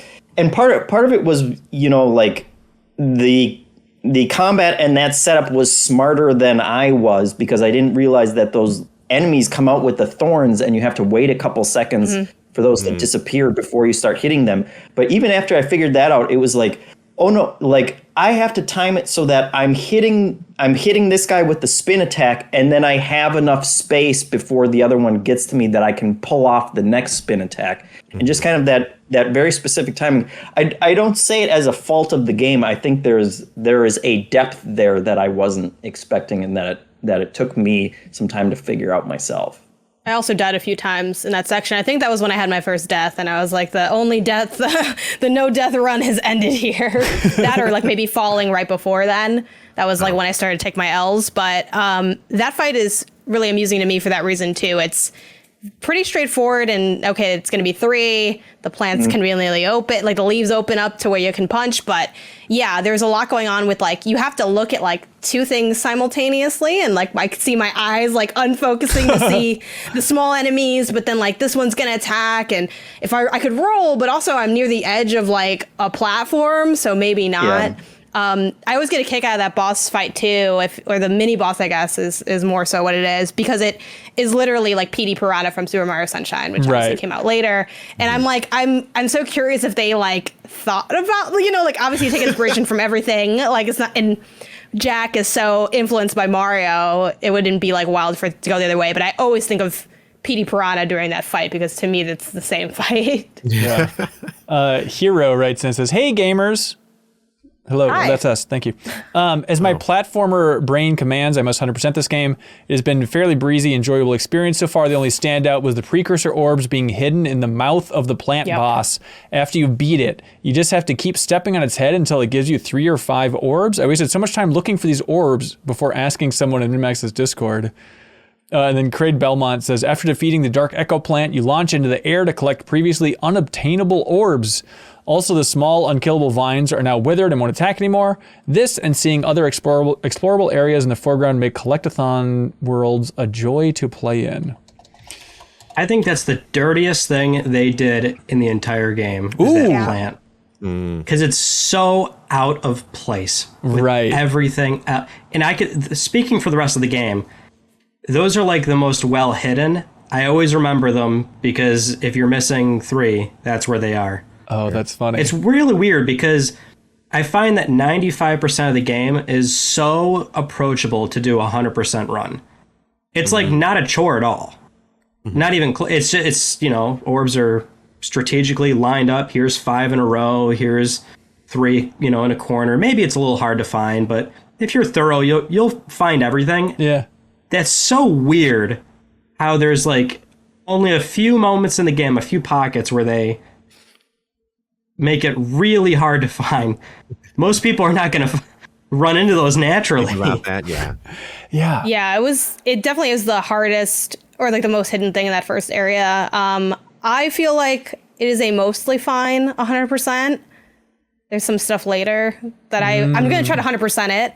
Love it. On stream. So we'll see how it goes. But I already know where I'm going to run into problems, and I run into the same problems every time. And I'm excited to take those problems again. We'll have to say it for the next episode, because I'm sure it will be another hellscape. But that one's an amusing one. But I do like how they don't have anything so awful that, like, if you do it correctly, where you're gathering everything and being thorough in whatever area you're in, like in my area, I mean like literally 1 foot radius. If you're missing some, you're usually missing a couple, which means, okay, there's a cluster somewhere that I haven't been. There must be something behind this rock or something in the water or something, somewhere or other. So that's the good news. The worst is when you're missing like 2 and you're like, okay, I messed up. I didn't get everything from something. And now I have to replay this level until I find it. And no one remembers where I haven't been. So we got to re-go everywhere. But yeah, generally it wasn't too bad. I want to know why Kira can't use the extra power cells I got to make a better heat shield is the thing that's always bothered me in this opening area. Yeah, that was one thing that I was thinking. I was like, wow, I have all of these extra power cells. Like, what are we saving? What are we saving the money for? Like, what is this budget? It's like the classic, we're under budget. So like, we can come in really under budget if we just use the whatever. I have the cells. I gave you the cells. We have it. Do something. She's like, oh yeah, I made a heat shield, but like, it ain't really that good. So like, I threw some balloons out there. You have the threw some balloons out there. You have the technology to lay the balloons along the course, but not the technology to just make a better heat shield. Right. You see those rickety balloons out there that are barely patched up and holding air? Yeah, hit those. Just like soak the. Just carry the balloons with you so that you don't have to worry about this later. I don't know. She's like, you're gonna want to hit all these ramps because I'm telling you right now, I am pretty bad at my job. Knocking on death's door. It's rough. What I really love in this game is when you activate those. I don't even know what you call it, but it basically just makes like the vertical row of precursor orbs, and you just get to like bask in it. It just like overflows. Oh, the sound is so good. It's like the most satisfying sound at the end of this game. It feels like Pac-Man Championship DX when you like get all the stacks of ghosts. There's something so satisfying. But here's just a bunch of the thing you've been trying to collect here and there. Joe Garifo submits a comment over on Patreon and says, this generation of games really missed out on achievements. Collecting orbs and getting trophies on the PS4 version really makes me think that character platformers led to the idea of achievements and trophies. So there's something interesting about like that collectability era, and then that leading way to now every game is kind of a different type of collectathon, but for trophies. There's an idea there. I think that has like 100% kind of thing in it, embedded in it. I think is things that lead to like achievements and trophies and stuff. Yeah. Well, and this game is just each area you go to, it's just a laundry list of objectives on that main screen. Like, that's a very satisfying thing, especially when you flip through them and it's like, yep, 100%. And there's all these spinning orbs and it's like 100%, 100%, 100%. Yeah. 100%. Christian Garcia writes in and says, the Green Mage mentions the one place Jak and Daxter were forbidden from going was Misty Island. And that's kind of weird considering there's a place named the Forbidden Jungle 15 feet away. Good point. It's a very great point. Yeah, that's a good point. Very smart. This is the section for the smart people here. Darkfish Days also points out a good thing, saying, I never noticed that several of the enemy wildlife, like the crabs, frogs, and snakes, they all have a collar and chain link, like the purple lurker enemies. I always thought the local animals were naturally aggressive, but now I wonder if they were forced to fight. Yeah, you see in the beginning of even this game, 2 characters talking to a lurker army. Right. And while I believe more of those kind of questions get answered later on in this game, so I won't get into those, like, there is an implication of something's going on that's more than meets the eye. I will say, though, if that is true, it is weird that, like, at one point, Daxter or Jak isn't like, hey, like, all these animals are, like, wilding out right now. Like, I've never seen anything like, you know what I mean? Like, it's business as usual, so I don't know if that implies that there's always something kind of nefarious going on, or if this is like a new circumstance. They don't really check in with anybody. They're just like, I'm going to get my orbs and then we're going to keep on keeping on. I think it's just like the Forbidden Jungle is just now scarier. Like, it's still a big frickin' snake. You probably shouldn't go there, but now it's wearing a collar and really focusing. It's doing that crazy move of dropping down from the trees. It's really gunning for your head this time. But that fisherman is having a great time. He's just like constantly laughing in the background. If you complete it. If you complete it, then he laughs his ass off. He's losing his mind. Spencer Bertine wrote in about after completing the fishing minigame, the fisherman stands over 200 pounds of fish, laughing maniacally for what I assume is an eternity. Have you ever had 200 pounds of fish? You would start laughing forever too, man. This is the part where I'm like, I might have had an advantage. Ooh, with the Vita. When you said that, my thought went to the fishing minigame. Yeah. In the fish. Okay, so for everybody on console, which is everybody, in the fishing minigame, the only way for you to move was using a joystick? Right. I guess. I think so. Okay. So, all right, buddy. I have one advantage on Vita. Back touchpad. No, not the back touchpad. Oh, that would be an interesting thing. But you can use the touchscreen. And for like the first 5 or sometimes I was playing it, for some reason, the net would always go to the left. And I was like, what the heck? Is this just like unplayable on Vita? I don't understand. But no, it was just telling me I can just use my finger and then move it left and right. And it was so much easier. It was just like, yes, I can just put it exactly right here. I was bracing for that because I saw people talking about it in the Discord, and Canadian here wrote on Patreon about it was such a challenge.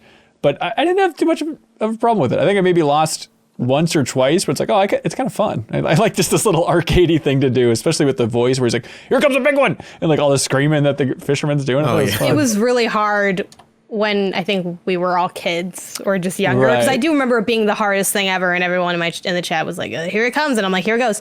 And I did it in my first try. Yep. But yeah, I think that just comes from having done it a lot and also having done a lot of that kind of thing in a game. Because I do remember being a kid and it being really hard. And I think the thing that also makes it hard is that it is basically, you have to have a perfect run, essentially. Because once you get one poison fish, the whole batch goes bad. Which, of course, begs the question, well, why don't we just take a second and dump the good fish in? Like, if it's so... Yeah, if it's that why bad. Why would you wait to... You're literally putting all your fish eggs in one basket here. Why do we only have this many minutes? You're sitting there anyway the whole day. But, yeah, you're going to be laughing after this. Yeah. It's best not to pick at the wallpaper of platformer logic too heavily. You know what I think about it? I think Naughty Dog's full of shit.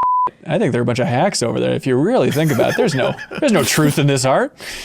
Were the evil fish, were they wearing little collars? I don't think so. I think they're just poisonous. Like, I think they were like poison catfish. Yeah. All right, that makes sense. Someone would have to check that. I don't know for sure. Check the also, lore. They beat up the other fish. Right. Because they did that in the opening cutscene, so that was it. Of course. SteveB writes in and says, did you know that Gall, who Jeff, I believe, is the guy in the beginning, standing next to that other lady? Spoilers. Okay, sorry. Did you know that Gall is played by Dee Snider from Twisted Sister? I did not pick up on that. And apparently Mark Mothersbaugh from Devo did the music for Jak and Daxter. Wow. Yeah, fun celebrity work here. Dee Snider. Has he done a lot of acting? Done a lot of VO stuff? I wonder what else they've done other than Celebrity Apprentice. Mark Mothersbaugh. Also, there's another composer for this game. I'm sorry, I forget their name. But Ian Miller writes in and says, one of my favorite details in the game is the adaptive soundtrack, which adds so much in establishing points of interest and levels. A great example of this is right in the beginning in Sandover Village. If you run into one of the huts, you'll hear a unique instrument replace the supporting melody of the Sandover Village theme. Each hut has its own instrument and melody tied to its respective villager. The melody will switch at specific phrases in the song depending on the location of the player character. That's so good. I think too, the town is probably, you asked earlier, like favorite location. The town, that for the open area, the initial town is my favorite location. I like that all of the houses are also designed for the person. Like, I think the fact that the bird woman at the beach, like you can tell which house is hers because it's full of birds. I think that's really cool. And I also like how it's funny, like playing Bugsnax in the modern era, that town looks just like this town. And I'm interesting. Curious totally. To know is like, were y'all thinking of Jak and Daxter, but like legally distinct Jak and Daxter when you made this town? Because the huts look exactly the same, and it's like even just the structure and the idea of that kind of again, many games have had villages that have quests there, like that's not a new idea, but just the structure of it, the feel, the like kind of nature angle of it, the quirky characters, it felt very Jak and Daxter. So that's kind of like the fun ways that I've seen this game kind of appear in other places, even if I don't know if it's a one-to-one reference. That is pretty close. Siri, what do you think? Do you like Jak and Daxter, Siri? No, don't actually ask her. William, she's always listening. William writes in and they say, not to get into politics, but what's going on with the Sandover Village mayoral election? Restoring power to the village leads the mayor to believe that the re-election is guaranteed, but which villager are they running against? Who do you think would be the best candidate? Gotta be that uncle. The uncle? Yeah. Uncle's running, Looks too powerful. I think so. And you've helped his campaign inadvertently by trading precursor orbs with him. Oh, interesting. Yeah, you're kind of slipping them some money under the table. That's the equivalent, so I guess. To do some gerrymandering or something? That's right. I'm sure something like that's going on. Yeah. Maybe he's running uncontested, but there's like, then you risk like a write-in candidate or something. Yeah. You know? I'm going to write in that bird. The big bird, please. The bar is on the floor, though. If it's like the town hasn't had power for who knows how long, and he's like, this is going to be the one thing that's going to like, you know, really go into that jungle, but it's forbidden. What am I supposed to do? Hunter Blessing writes in and says, here's something specific, which is what we like, by the way. We like super specific comments. If you stand near the green sage, he'll mutter some dialogue. One interesting line is he'll say, he'll just never be like his uncle. I don't care what the others say. Who is he talking about? Jack's uncle? Daxter's uncle? Is the idea that he's insulting Jack by saying he'll never be like Jack's uncle? So I also heard that, and I immediately thought like, oh, he's like talking about when other people say, oh, he'll be just like his uncle, but like him. But I was like, no, wait, that doesn't make any sense. So I'm not entirely sure what that ultimately means. Oh. Muskie Goron says, are we meant to believe, and no spoilers here, but Muskie Goron says, are we meant to believe that the oracle that gives you precursor orbs is representative of what precursors look like, as well as their size? If so, how would they have navigated through the passageways in the Forbidden Jungles Temple?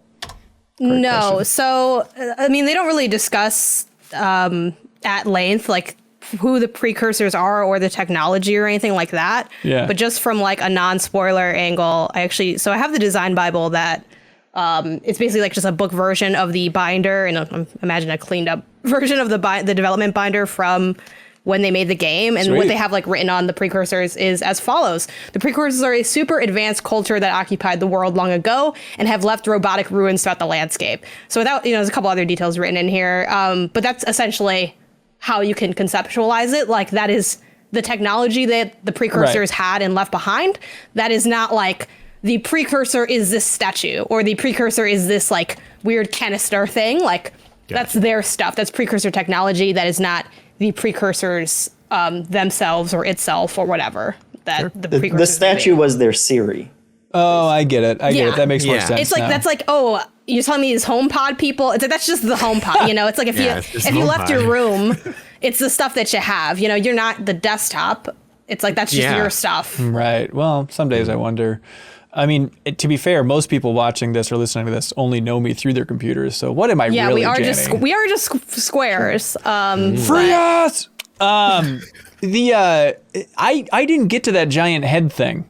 I tried jumping across those stupid pillars to get to it for 10, 15 minutes. And did you roll? Am I nuts? The double jumping is wildly inconsistent, isn't it? Like if I'm on the ground, it's no problem. But if I do it up top, I fall. You could roll. You could roll jump, which is the furthest distance, but it's also like the most risky, I guess, because it's so set in the direction. Or, which is the most accessible, is double jumping and timing it to land out as far as you can. Then doing a spin, which gives you like just a slight little edge towards whatever you're trying to get to. Okay. Or you could, and this wouldn't work for this is more for verticality, but you could crouch and then jump, which gives you a much higher. Okay. Much higher, but that's more for vertical stuff. But in terms of distance, usually double jump, spin, and that extra little spin just nudges you in most situations. Because I was obviously trying to double jump, and for some reason it just was not working. I'm like, is it like, do I need to do it at a certain point in this jump? It's just inconsistent. I find the double jump to be hard. The double jump spin to be too hard to do for me. Like I find that too hard to get there. Like I don't do that. I just use the roll. And the hardest thing about rolling on that one, because it did take me, I think, 3 tries to do it, is you have to start the roll earlier than you would think. Because the roll launches you quite far. And the gap actually isn't that big. I mean, even just doing a standard double jump, you're not missing that much space. But yeah, I'd recommend just doing the roll. That's how I've always done it. Yeah. Christian, I'm glad that y'all are bringing this up, because I was wondering, is this a Vita problem? Nah, not exclusively. Yeah, people always do ask about that, though. Like, that's probably the hardest jump in the opening section next to the thing with the beach where what you really need is the pillars to come up. that you have to gotta punch the pillars up. Right. That's the other pain point for people in terms of the platforming, where they're like, am I not able to do this? Am I missing something? Totally. Yeah. How are you supposed to punch those pillars up? There's two ways. I did not do it. Interesting. The main way that they want you to do it is going underneath and doing a standard punch, but as you do that, you hit X during the animation, so he doesn't uppercut. Oh my god, I didn't even know believe there you was can an also uppercut. crouch and jump to do it. Like, I think your head just hits it, but I always do the uppercut jump. And that is something that, like, because there's an audio cue. Yeah, Daxter makes an audio cue about punching him. Yeah, but he did that, and then I was hitting him, and I was jumping and spinning, and I was like, I did not even know there was an uppercut. So, but I think I ended up getting him just from the blue vent thing after I activated the blue vent. Yeah, you can do that too. Yeah, there is a way to do it outside of it. Because I actually often forget. Like, that's one of the common things that sometimes when I replay it, depending on how long it's been since my last replay, that I'll forget not how to do the uppercut, but just that there are those pieces hanging at the bottom. Sure. Yeah.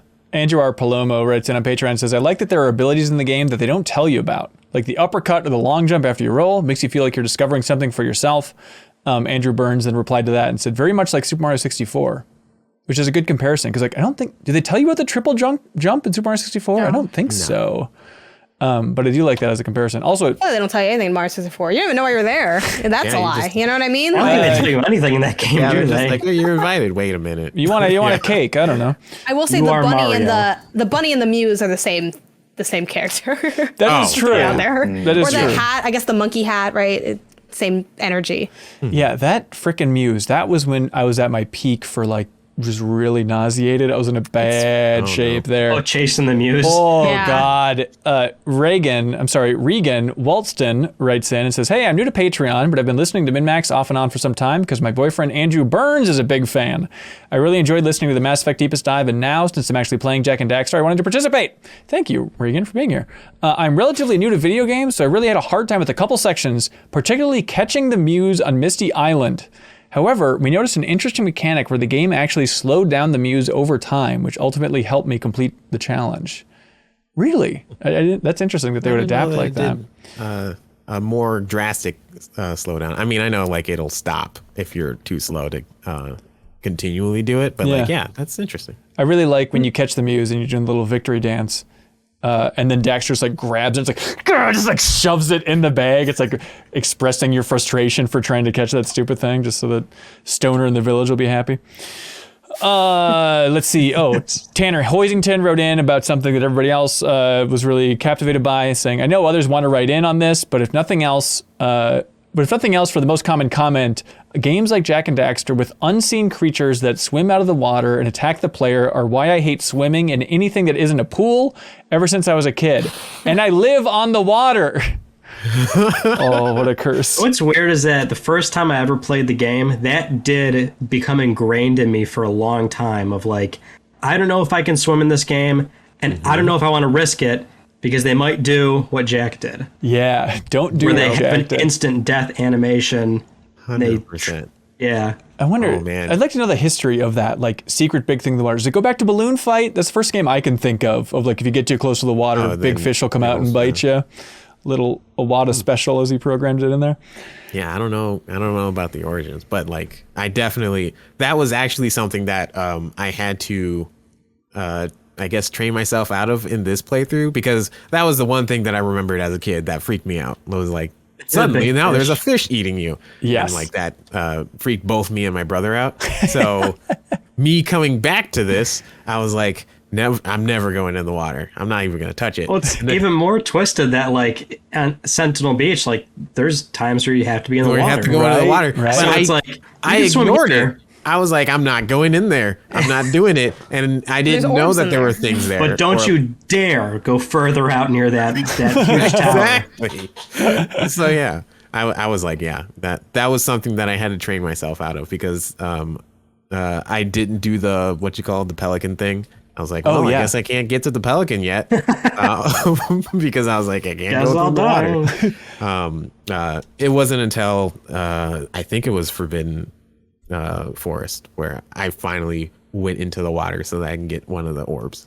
Plus, then you can go into some parts. If you go in the water, you get to see the sweet detail of like Jack's hair gets wet in the water. I love that, just like that tiny little touch. Yeah, there's like, I also like his weight animation a lot. Yeah, which they like. I feel like development.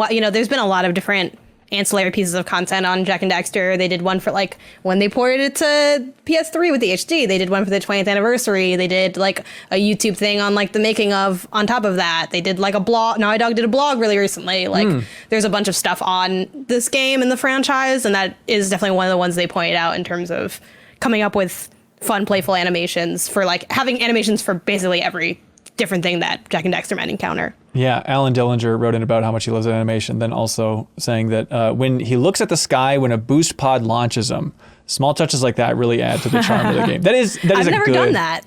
It's really good though. Like I love just going on that little boost pad where you launch up and the camera like gets closer and Jack kind of has a victory pose as you're going up. It's really a nice touch. Yeah, we got to just dive into this animation stuff. Jeremy Clark says, please pay close attention to the incredible animation of this game. For example, how Daxter stretches in a twisty spiral when Jack does a spin attack. People are very into that. Tyler Sticka says, I love how much Naughty Dog pushed the squash and stretch when animating Daxter. Even today, it's rare to see 3D games attempt that level of Looney Tunes expressiveness. Especially like in the cutscenes, each character is so... It's kind of the classic problem, I think, of is the best animation equals the most animation? Because like every character you're talking is like, bah, bah, bah. Even just like the green stage at the beginning, he's just like teleporting all over the place and flying in upside down. I love it. It's very fun, but it is a lot. Charlie Hunter says, when Kira meets you at the beginning of Fire Canyon and talks to you, she gives you a thumbs up, holds up all 5 of her fingers to denote 500 degrees, snaps her fingers, makes finger guns at you, touches her forehead when she remembers something, then swirls her hands around while gesturing, all in one 40-second scene. These intricate details really bring these characters to life. And Jake Stanley also was talking about just how the level of hand animation is on another level. Yeah. Again, like the animations and stuff, like the tech that they need to do, because trying to do a lot of like deforming the bones of a 3D model and stuff, it definitely, especially at this time, was not something that was commonly done. So like to see that, and like to see even like the origins of that in like Crash Bandicoot and stuff, but like to see all the like the ways in which the like all the characters are animated and things are, it's really, really impressive. And it like playing this has reminded me of like, oh yeah, Naughty Dog has always been a very technical developer, because like even with Crash Bandicoot, they've been like, how do we get all of this detail on the PlayStation 1 and stuff, like they had to do like figure that out. And then there's like Ryan mentioned the open world and like, oh, if we pan it in a certain direction, then they won't see the level streaming in, right, and things. And then and then later on when they do things with like Uncharted and like the facial. I remember like the very first time that they showed off Uncharted, and they're like, check out this facial animation stuff, and things like that. So that's been really cool to see all of these things like build on each other throughout their years, and like to see it like, especially again, the animations in this is just like it really does hold up super well. Oh yeah, I think that's what makes the game age so well. Mm-hmm. Because if we talk about all those PS2 games in that era, like around 2001, where there was just so many heavy hitter titles, a lot of those games kind of look stiff nowadays. Totally. Mm-hmm. But this game, it's weird now that I'm hearing so many people were noticing animations. Like that's why I feel the game ages so well. Sure. It's a totally serviceable, great platformer that's approachable, easy. There's nothing difficult per se, but it's also how expressive characters can be. So much so that like after 20 something years, people are still like, wow, I can't believe how much movement there is to characters and stuff. Yeah. Exactly. And especially having like Daxter be kind of this loose extra limb for Jack in a weird way, right? So like when he twirls, it's just like that extra way to show it off. It's as if like a character had a cape and you really notice it, except it's a lot easier. Well, probably easier to animate than a cape, right? Based on the history of games. And so I think it just accentuates all of Jack's movement a little bit because you can see how it trails through this flailing Daxter riding on you.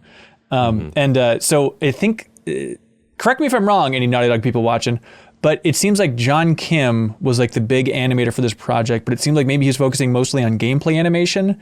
And then I know that Josh Schur and Jordan, is it Pichon, joined for this project as cinematic animators, and they were already blown away by the gameplay animation. And so this was, at least it was Josh's like first project with Naughty Dog. And so I'm wondering how much of that animation, maybe over animation for the NPCs, is just like first timer up at bat, like, all right, I'm going to sleep in the office because I'm going to make every character be as overly animated as possible. But it works. You're making a cartoony game, and now it's memorable and stands the test of time. So, also in the credits, Billy Harper is in there, who now is the head of animation at Sucker Punch. But he went on after this game to work on Mark of Kree, which is another PS2 game with just amazing animation. So, yeah, hats off to the animation team over there. Jeff, what do you want to talk about? I don't have much more. I think my tiny detail, the tiny, very specific details that you love so much is I like when Jak is hanging on a ledge. He's like just completely straight, and then Daxter is also doing that, hanging off of Jak in like the same position, and then he'll jump up on the ledge and like try and pull really hard on Jak to get him up, but he doesn't move at all, and then he jumps back down and hangs on him. That's so good. Yeah, very good. Alex Britt says, the game has great springiness. The way the Precursor platforms have that brass thwomp feel. Additionally, it's such a big nostalgia trip for me. The muscle memory is real, says Alex. Hell yeah. Josh Johnson says, hey, all, first time writing in for a Deepest Dive. Thanks, Josh. Thanks for the support. One of the things that struck me was just how similar the character movement and skills are to Crash Bandicoot. I can't think of many other games where the control scheme and movement was so closely moved over from one series to the other. The spin, the double jump, the crouch, while entirely reimagining the game concept. That is true. It is amazing. That's like, okay, we should probably have that spin attack because that's really handy to have in a 3D platformer, and Crash really showed the success of that. So how can we do it? I don't know. Just Jak likes to spin. Who knows? Yeah, whips Daxter around. It's it works. a natural thing that humans do. Yeah. At Naughty Dog, they have framed on the wall like the first drawing of Jak's movements. I think they've shown it in some of the making ofs, but it's cool if you can find it online. But it's just like this kind of bubble grid system of showing off. Like, okay, these are all of the movements. I think like Andy Gavin drew it out there. But I mentioned this while streaming it, but something that killed me being a big fan of Crash and not really diving into Jak and Daxter is playing this, like the first time you're on one of those little floaty Precursor platforms, it's like moving you to a different area. It's just default Crash move is you run on the edge of the floating platform, and there's the invisible wall that stops you. But there's no boundaries in Jak and Daxter, so you try and do your classic Naughty Dog run to the invisible wall move here, and you fall right off that freaking platform. It's a real mind-blowing thing. Christopher Simeli says, my biggest gripe is the punching animation, always pushing you forward, throwing me off cliffs alongside the weird jumping delay. Yeah, I guess I can see that. That's where you gotta spin, man. Connor says, hey crew, I wish I could say I made it to the stopping point, but the camera controls were too much for me. Inverted only for the horizontal access? My baby brain can't handle that. Any of you have issues with this? I changed it. Yeah, you changed it. Yeah. Using the cheat code to change it. Which, by the way, real quick, if you're listening and you didn't know what this is, there's no. We feel sorry for you, but what I'm trying to figure out, was this just in the PS4 version they added this cheat code, or is this invisible cheat code in the PS2 version? I believe it was added in some form of the modern era, according to the person in chat that had told me. Which, I don't know if I wrote down their name in my notes. I don't think I did. But the way you do it is you go to options, then graphic options, then you hold the up button on the D-pad and click R3. And there's no indicator, but after that... No indicator whatsoever. It's the worst. Jeez. Then the x-axis inverts again. I get that some people do, vertical inverted because they confuse their heads with the cockpit of an airplane. That's totally understandable. Sure. But when you go into first person view, at least on the right thumbstick, it's both inverted up and down and still inverted left and right. And it's like, who is messing that up? That drives me nuts. Oh, man. What a weird note. It's a different time for games. It's just Wild West, Yeah. So Crater in chat mentions that the PS3 version does let you change that. And I was like, Yeah, I didn't have that problem because I just pulled it up just to make sure, and it shows up. There are two different options to do that. That's nice. They're very lucky. Very lucky. Yes, look at that. More Vita. We all got to run out and play this on the Vita. No, I'm not. I can't. D's Butts writes in and says, does anyone else think it sounds like an old man grunting when you try to jump into a drift on one of the Zoomers? That's the vehicle making the noise, right? It's not Jack. Unclear exactly what that is, but yeah, Zoomers. Hey, jet ski and Janet, your specialty.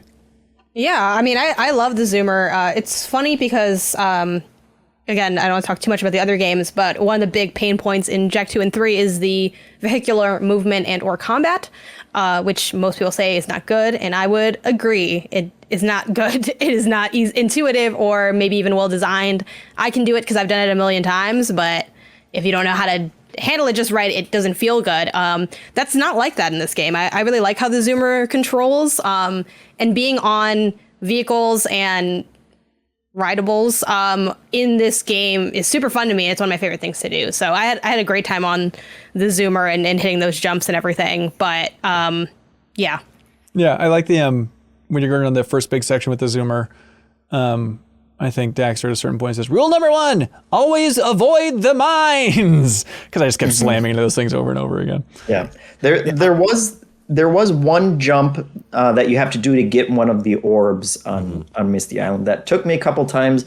And then I realized also that there's a jump button on the Zoomer, which I hadn't been using it. Yeah. Man, I really just have to start trying to press all the different buttons whenever it like shifts up gameplay like that. Yeah. Sure. Yeah.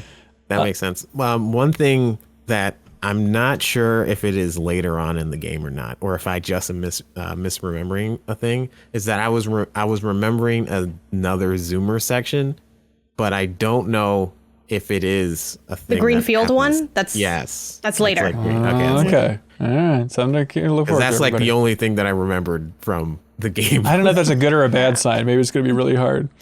No comment. Okay. Until next time. Yeah, I feel like the Zoomer tech, from Naughty Dog's perspective, it kind of feels like a continuation of the jet ski from Crash Bandicoot 3, because I think Coco had that jet ski section, right? And it kind of feels like them going further. Tony the Swordsman says, how is that Dark Eco gorilla just chilling, walking on the lava in that driving section to Rock Village? Dark Eco, does it make you invulnerable to fire? Yeah, we don't know what's going on with that gorilla, but thanks for writing in about it, Tony. Maybe Naughty Dog can clarify exactly how the gorilla's hanging out there. I'm trying to remember who that even is. Like, I'm locked in when I'm on that in the Fire Canyon. You know, I'm trying to get all the orbs because I don't want to have to drive back and do it again. Yep. Yeah. Jeff Enright says, are you ready for a 90s ass game released apparently in the 2000s? How extreme! A silent protagonist with a sidekick with attitude? How tubular! I don't have any nostalgia with the game, and don't get me wrong, I like it, but it just feels dated. What I love/hate the most is the Power Cell animation celebrations. They have air guitars, breakdance spinning, moonwalking, doing the robot, alley-oop dunking, and more. It's certainly a sign of the times. I try to do that in my day-to-day life whenever I can. If I had memorized that, it's just like at one point I've always wanted to memorize the Crash Bandicoot dance as well. Yes. Again, it's all through line, the little like, shimmy shake thing from the ads and the game, of course. If I had the physical ability to do that I would be doing that all the time. Are you joking? It's one of the best things in the game. Absolutely. It's incredible how well choreographed they are too when Daxter has just turned into a small animal, but they're still like flipping all over. They had it down. There are some of those. There are some of those where I'm like, are they breakdancing? Like Daxter is just all over the screen. Like, what are you doing? But they're happy. They're happy. Yep. GRN writes in one of the points that they made is, boy, the ladies in this game seem significantly underdressed compared to the dudes. Yeah. Oh, that big stays time. the same. Very 2000s. Throughout the franchise. Yeah, very, very Naughty Dog, especially from this era as well. If you go back to also, Crash's like the low-rise jeans are also just very 2000s. Like, yeah, the Green Sage's daughter, she kind of has like a Yuffie from Final Fantasy VII thing, where like her shorts are like already unbuttoned and like unzipped a little. It's like just in case she wasn't showing enough waist, they really had to just give you a little bit more. Just absurd. Yeah, it's a thing. It's funny because too, even the design notes, like they're talking about her character, and one thing it's that classic there's something good, but then there's something bad, which I think is a lot of like women characters in games and media in general, where there's, oh, well, you give them some autonomy in this way, but then you still, at the end of the day, make them into this little bit of a trope. So I think the Sage's daughter is very much speaking to like that fulcrum in between of women representation in games, where she's smart, she's capable, she does her own thing. Like even in the design notes, they talk about the Sage kind of wishing, and they don't get into this in the game ever, but like, oh, she's not as into eco though. Like for technology, she's like a technology, you know, kind of into racing and all that. And I think throughout the franchise, we see from time and time again, like her having her own autonomy and interests and pursuits and intellect. But yeah, she is very much like, she's really cute and she like has like, you know, like, and you know, it's like that classic flirty thing with her and Jak. And even in the design notes, they say, but then again, who like, oh, maybe her knowledge of racing attracts the hero to her. And then it says, but then again, who wouldn't be taken by her stunning beauty? And I'm like, you need to calm down. And they have other, there'll be some other fun tropes with, I think, their approach to women in this game specifically, as we like dig in further into it for episode 2. But interesting. Yeah, definitely she's like meant to be like kind of sexy, which is like weird, but okay, you know. Sexiest elf around. Brian, yeah, can you imagine just like a brave adventurer? Anyway, can you imagine if like Saria in Ocarina of Time like had her waistline? It's just so much. Anyways, Brian Paradis writes in and says, for such a dialogue heavy game, not having any subtitles makes the game pretty inaccessible. That is shocking. Oh my god. Yeah, I was shocked. Yeah. Well, now that was the worst part of playing this again. And I always double check because I always kind of forget. I'm like, did I get this later? And I'm like, oh man, we gotta like really focus in here because I don't play anything without subtitles now. But yeah, stuff to go back to. Well, now Naughty Dog is making up for it by being the most accessible game developer, one of them out there. I mean, with how many features they pack into these things. Sean Rubin writes in and says, hello, happy Deepest Dive. Thank you, Sean. It is a happy Deepest Dive. I'm always excited to kick off into Deepest Dive. Just in case you're curious, the current speedrun world record time for this game is 15 minutes and 55 seconds by the Stellar. This run uses a lot of extremely hard skips and glitches to reach the credits as quickly as possible. The 100% speed run, which requires getting every power cell and precursor orb in the game, has a record of 1 hour, 32 minutes, and 7 seconds. These great runs and many more can be found in the official Jak and Daxter leaderboard at speedrun.com. Has anybody watched any of those runs? Watched a few. Oh, okay. They're always fun to watch. Yeah. They're fun to watch and appreciate, and for me to never attempt them. I mean, you got to be getting close. 25 times through this game, man. It feels like you can at least put up a fight in the speedrun community. Not with like, you know, the very obvious, like you have to glitch in many cases to get that kind of time. Yeah, for sure. And that stuff's just, I can't do it. It's too frustrating. Maybe the no glitch run. I'm sure there's a separate record for that. There's that, but even that, you know, that would drive me nuts too. Because like then you have to be just so perfect with everything.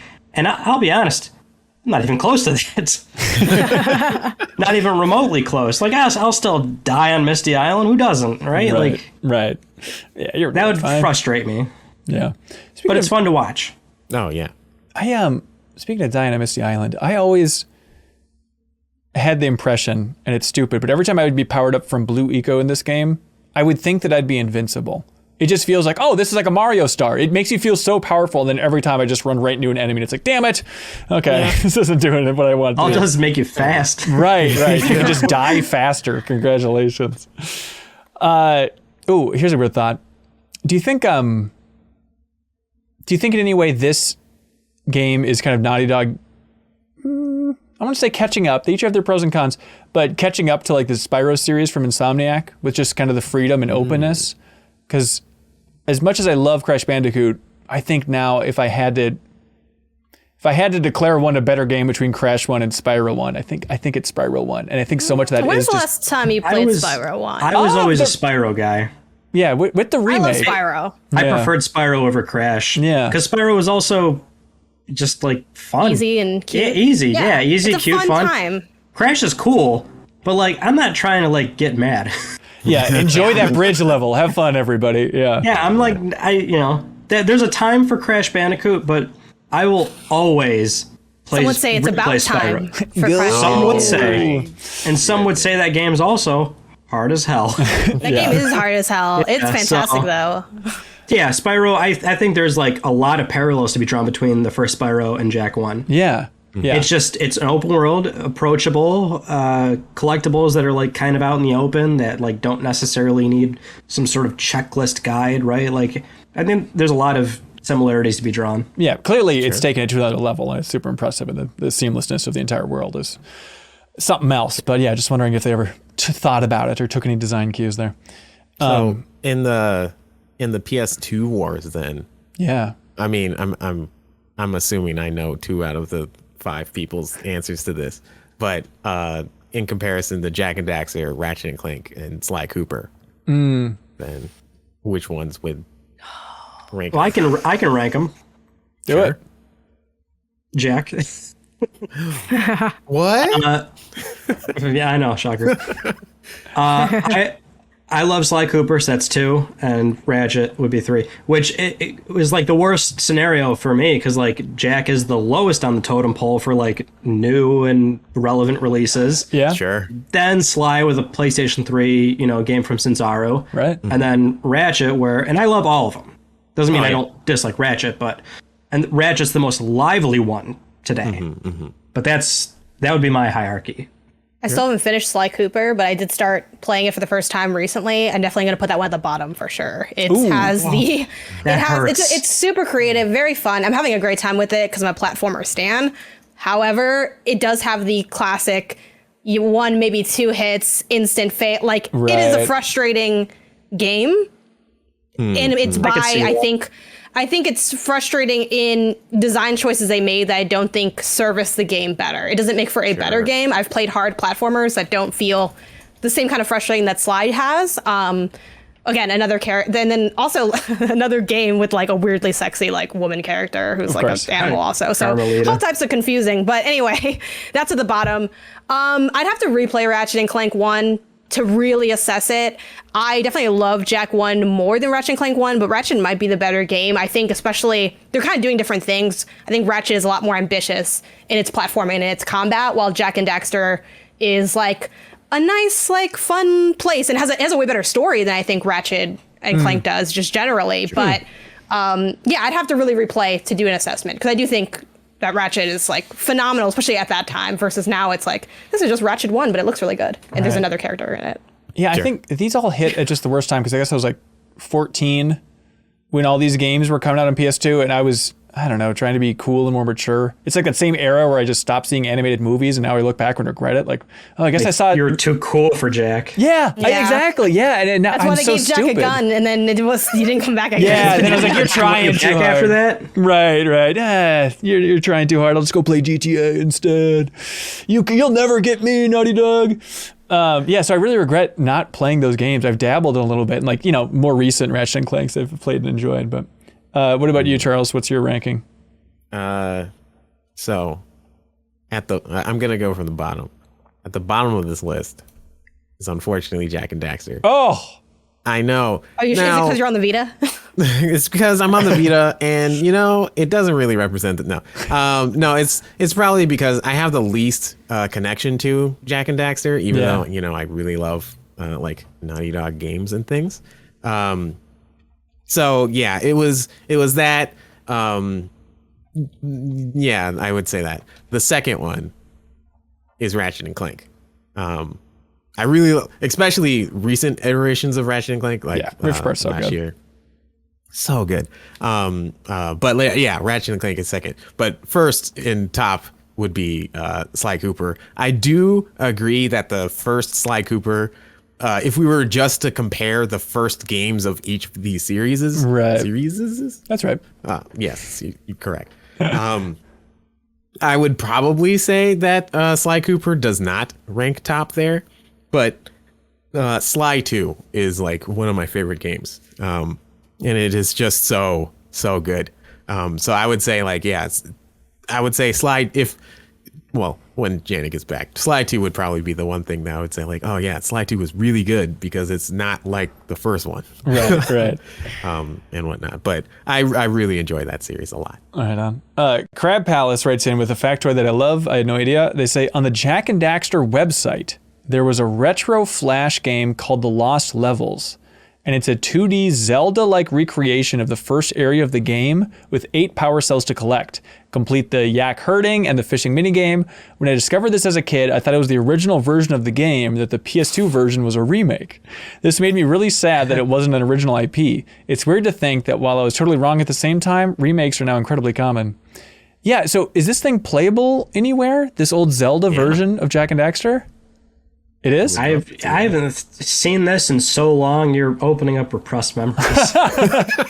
It's really cool looking. I vaguely remember this. Yeah, I think the little bit of looking around I did, it made it seem like it was lost forever. And there's like a YouTube video of somebody playing it. But yeah, gotta be somewhere. Jak and Daxter lost levels from the old website. I love that. Well, that's it for community comments. Thanks to everybody who submitted such insightful, specific comments over there on Patreon. If you've enjoyed this format and you want to help support it directly, or if you want to submit a comment for us to read in the second and final discussion about Jak and Daxter 1, you can head to patreon.com/MinnMax with 2 N's. There's a link below. We'd appreciate the support. Just check out the different tiers, find one that's right for you. But even if you jump in at the $2 tier, you can submit a comment for us to read on the show, and then also you get to compete in Trivia Tower and win prizes, and there's a bunch of other benefits as well. We think you'll like it. Anything we didn't hit for Jak and Daxter for this section here? No, I think I said everything. Okay. I liked it when you dove underwater for the first time, and then Daxter says, "Awooga, awooga, dive for those orbs, Jak." That's good. That's good. That was the one point you weren't able to bring up, so you That's right. You would stick it right there. I had to squeeze it in somehow. I've got so many random little notes. Oh, also I like that when Jak sneaks, I like that he's on all fours. This is just like a weird animalistic elf angle for sneaking around. Jeff, how you feeling about the second half? Looking forward to it. Do you have... I finished the first half. It's probably been 3 or 4 days, and I've been waiting to get into the second half, or 2/3. All right. You're the only person who can really do this. I guess I can too, but it's less fun. Predict the story, dude. Where are we going? Second half. Genuinely, what do you think is going to happen with those 2 evil people in the beginning? Give me everything. I don't even remember the 2 evil people. They said it's a very small thing. There's a big busty lady. Yeah, like they don't talk about them at all. I mean, I have no idea. I'm interested to see where it goes since Daxter stays an animal. So yeah, that is the conundrum. I'm looking for an upset here. It's got to be some kind of. Do you think it's the existence of Jak 2 is a spoiler for Jak 1? It is, yeah. Clearly, unless they just find who's to say that's even Daxter. That's why it took his name out. Or he may fall into another pool at the beginning of the second game. There you go. Do you think that it's going to be like a post-credit scene where they're all going to run through the credits, and at the end, it's going to be Jak walking up on like a pedestal and then just finding a gun and picking it up and be like, now we're cooking with gas. That's the tease to Jak 2. Yep, and then it blasts Queens of the Stone Age and you're in it again. I'm confused. I think it'll probably end with them, probably those evil people are like hurting all the other sages that you're supposed to go talk to, and that's why they haven't opened the portals or whatever the green sage was hinting at. And then I think they'll have the option of turning Daxter back into a human. He says, I like hanging out with my friend Jak. I like riding on your shoulders. I want to stay this way forever. And then they kiss, and then it's credits. I don't know. I guess that's 100%. 100%. Lock it in, everybody. Wow. We love it. I'm also excited for when we do the next episode, because I gotta keep talking about the design Bible, but like it's the only time I get to use it, and I did pay for this. I did pay for this one, so I paid good money for this. They have an alternate ending to the game in this. So stay tuned for that. The real ending and the alternate ending, but we're getting yelled at on Twitch. They say poor discussion. No, they seem happy. No, but I mean, Leafeon says it is called Jak 2, not Jak and Daxter 2. That is true. There you go. And it's something I hadn't really thought about, but in that devs play, which I'll have to include the link because it's very good if you want to check that out, from Double Fine and Two Layer Productions. But Jason Rubin talks about he's like, yeah, this era of Naughty Dog, like our naming conventions were all over the place, which is true. It's really weird because it's Crash Bandicoot and then Crash Bandicoot 2, Cortex Strikes Back. Yes. Okay. And then it's Crash Bandicoot Warped. But then on the title and the key art, there's a clock, and the 3 is a different color than everything else. So they're like subtly hinting that it's Crash 3, and then it goes Jak and Daxter, Precursor Legacy, and then just Jak 2, and then is it just Jak 3 straight up? Yes. Well, it's Jak 2 Roman numerals, then Jak 3, the number 3. Yeah. And then Jak Then X. Jak X, yeah, and Or X. X for God. 10. The X isn't a 10. That Oh, I always is thought it an was X. Jak X meant 10 to be an combat X2. racing. Oh my goodness. Yeah, maybe that's a true. sign of too many cooks in the kitchen for the different brand was- suggestions and It everything. was the era of not knowing time, right? Because it's like before that with Super Mario 2, Yoshi's come on, the you know, Mario like fast and Advance loose with situation. things, you know? Mario Advance 3 is Yoshi's Island 2. It gets to be Yeah. such a mess. All right. Thank you so much to everybody who has unlocked the podcast version of this discussion, who has unlocked the podcast version of all of our other discussions, who submitted comments. We appreciate it. Jeffem, Janet, thank you so much. Charles McGregor, thank you for being here. If people want more of your work, where should they go? You can follow me on Twitter at DarkAceTG or at Tribe Games, because that's the thing that I made. Oh, yeah. Yeah. Also, HyperDot. Play it on Steam and leave a review on Steam. Does it have reviews It yet on does Steam? have, it has a positive on there. Hey. But that is definitely the version that is the least played. Really? The Xbox One. That Only is played. shocking. Yeah, because you're on Game Pass for a while. But HyperDot is so fun. If you like arcadey action, if you like Geometry Wars, seriously, check out HyperDot. It rules. Ryan, thanks for being here, sir. Thank you very much. I really appreciate you having me. It was a pleasure talking to everybody. Yes, you have really helped us create the best most sort of discussion about the first third of Jak and Daxter. There's links below to your work, but is there anything in particular that you'd point people towards if they want to hear more from you? Just the channel, youtube.com/MysticRB. Also, occasionally on Twitter at MysticRyan. Occasionally on Twitter. What's your strategy there? I don't tweet that much. Are you fried from Twitter or what? I think it's just the best way to approach Twitter. I think you're right. You're smarter than all of us. You really Do it occasionally. That's it. All right. Thank you so much, everybody. We'll be back next week. We'll be collecting your comments over on Patreon on Wednesday, the 20th. And we look forward to hearing what you think about the rest of the game. Thanks so much for joining us, everybody. We'll see ya. Goodbye. Did you know that you can more than double the amount of podcasts from MinnMax every single week by supporting us at the $5 tier on Patreon? You don't have to listen through the browser or anything dumb like that. You'll get access to a private RSS feed if you support us on Patreon. You put it in your favorite podcast app, and then bam, you can listen to our weekly bonus podcast Party Chat, the podcast versions of The Deepest Dives, MinnMax interviews, Max spoilers, and you get the MinnMax Show podcast a day earlier than everybody else. So please help support independent games media. Head over to patreon.com/MinnMax with 2 N's.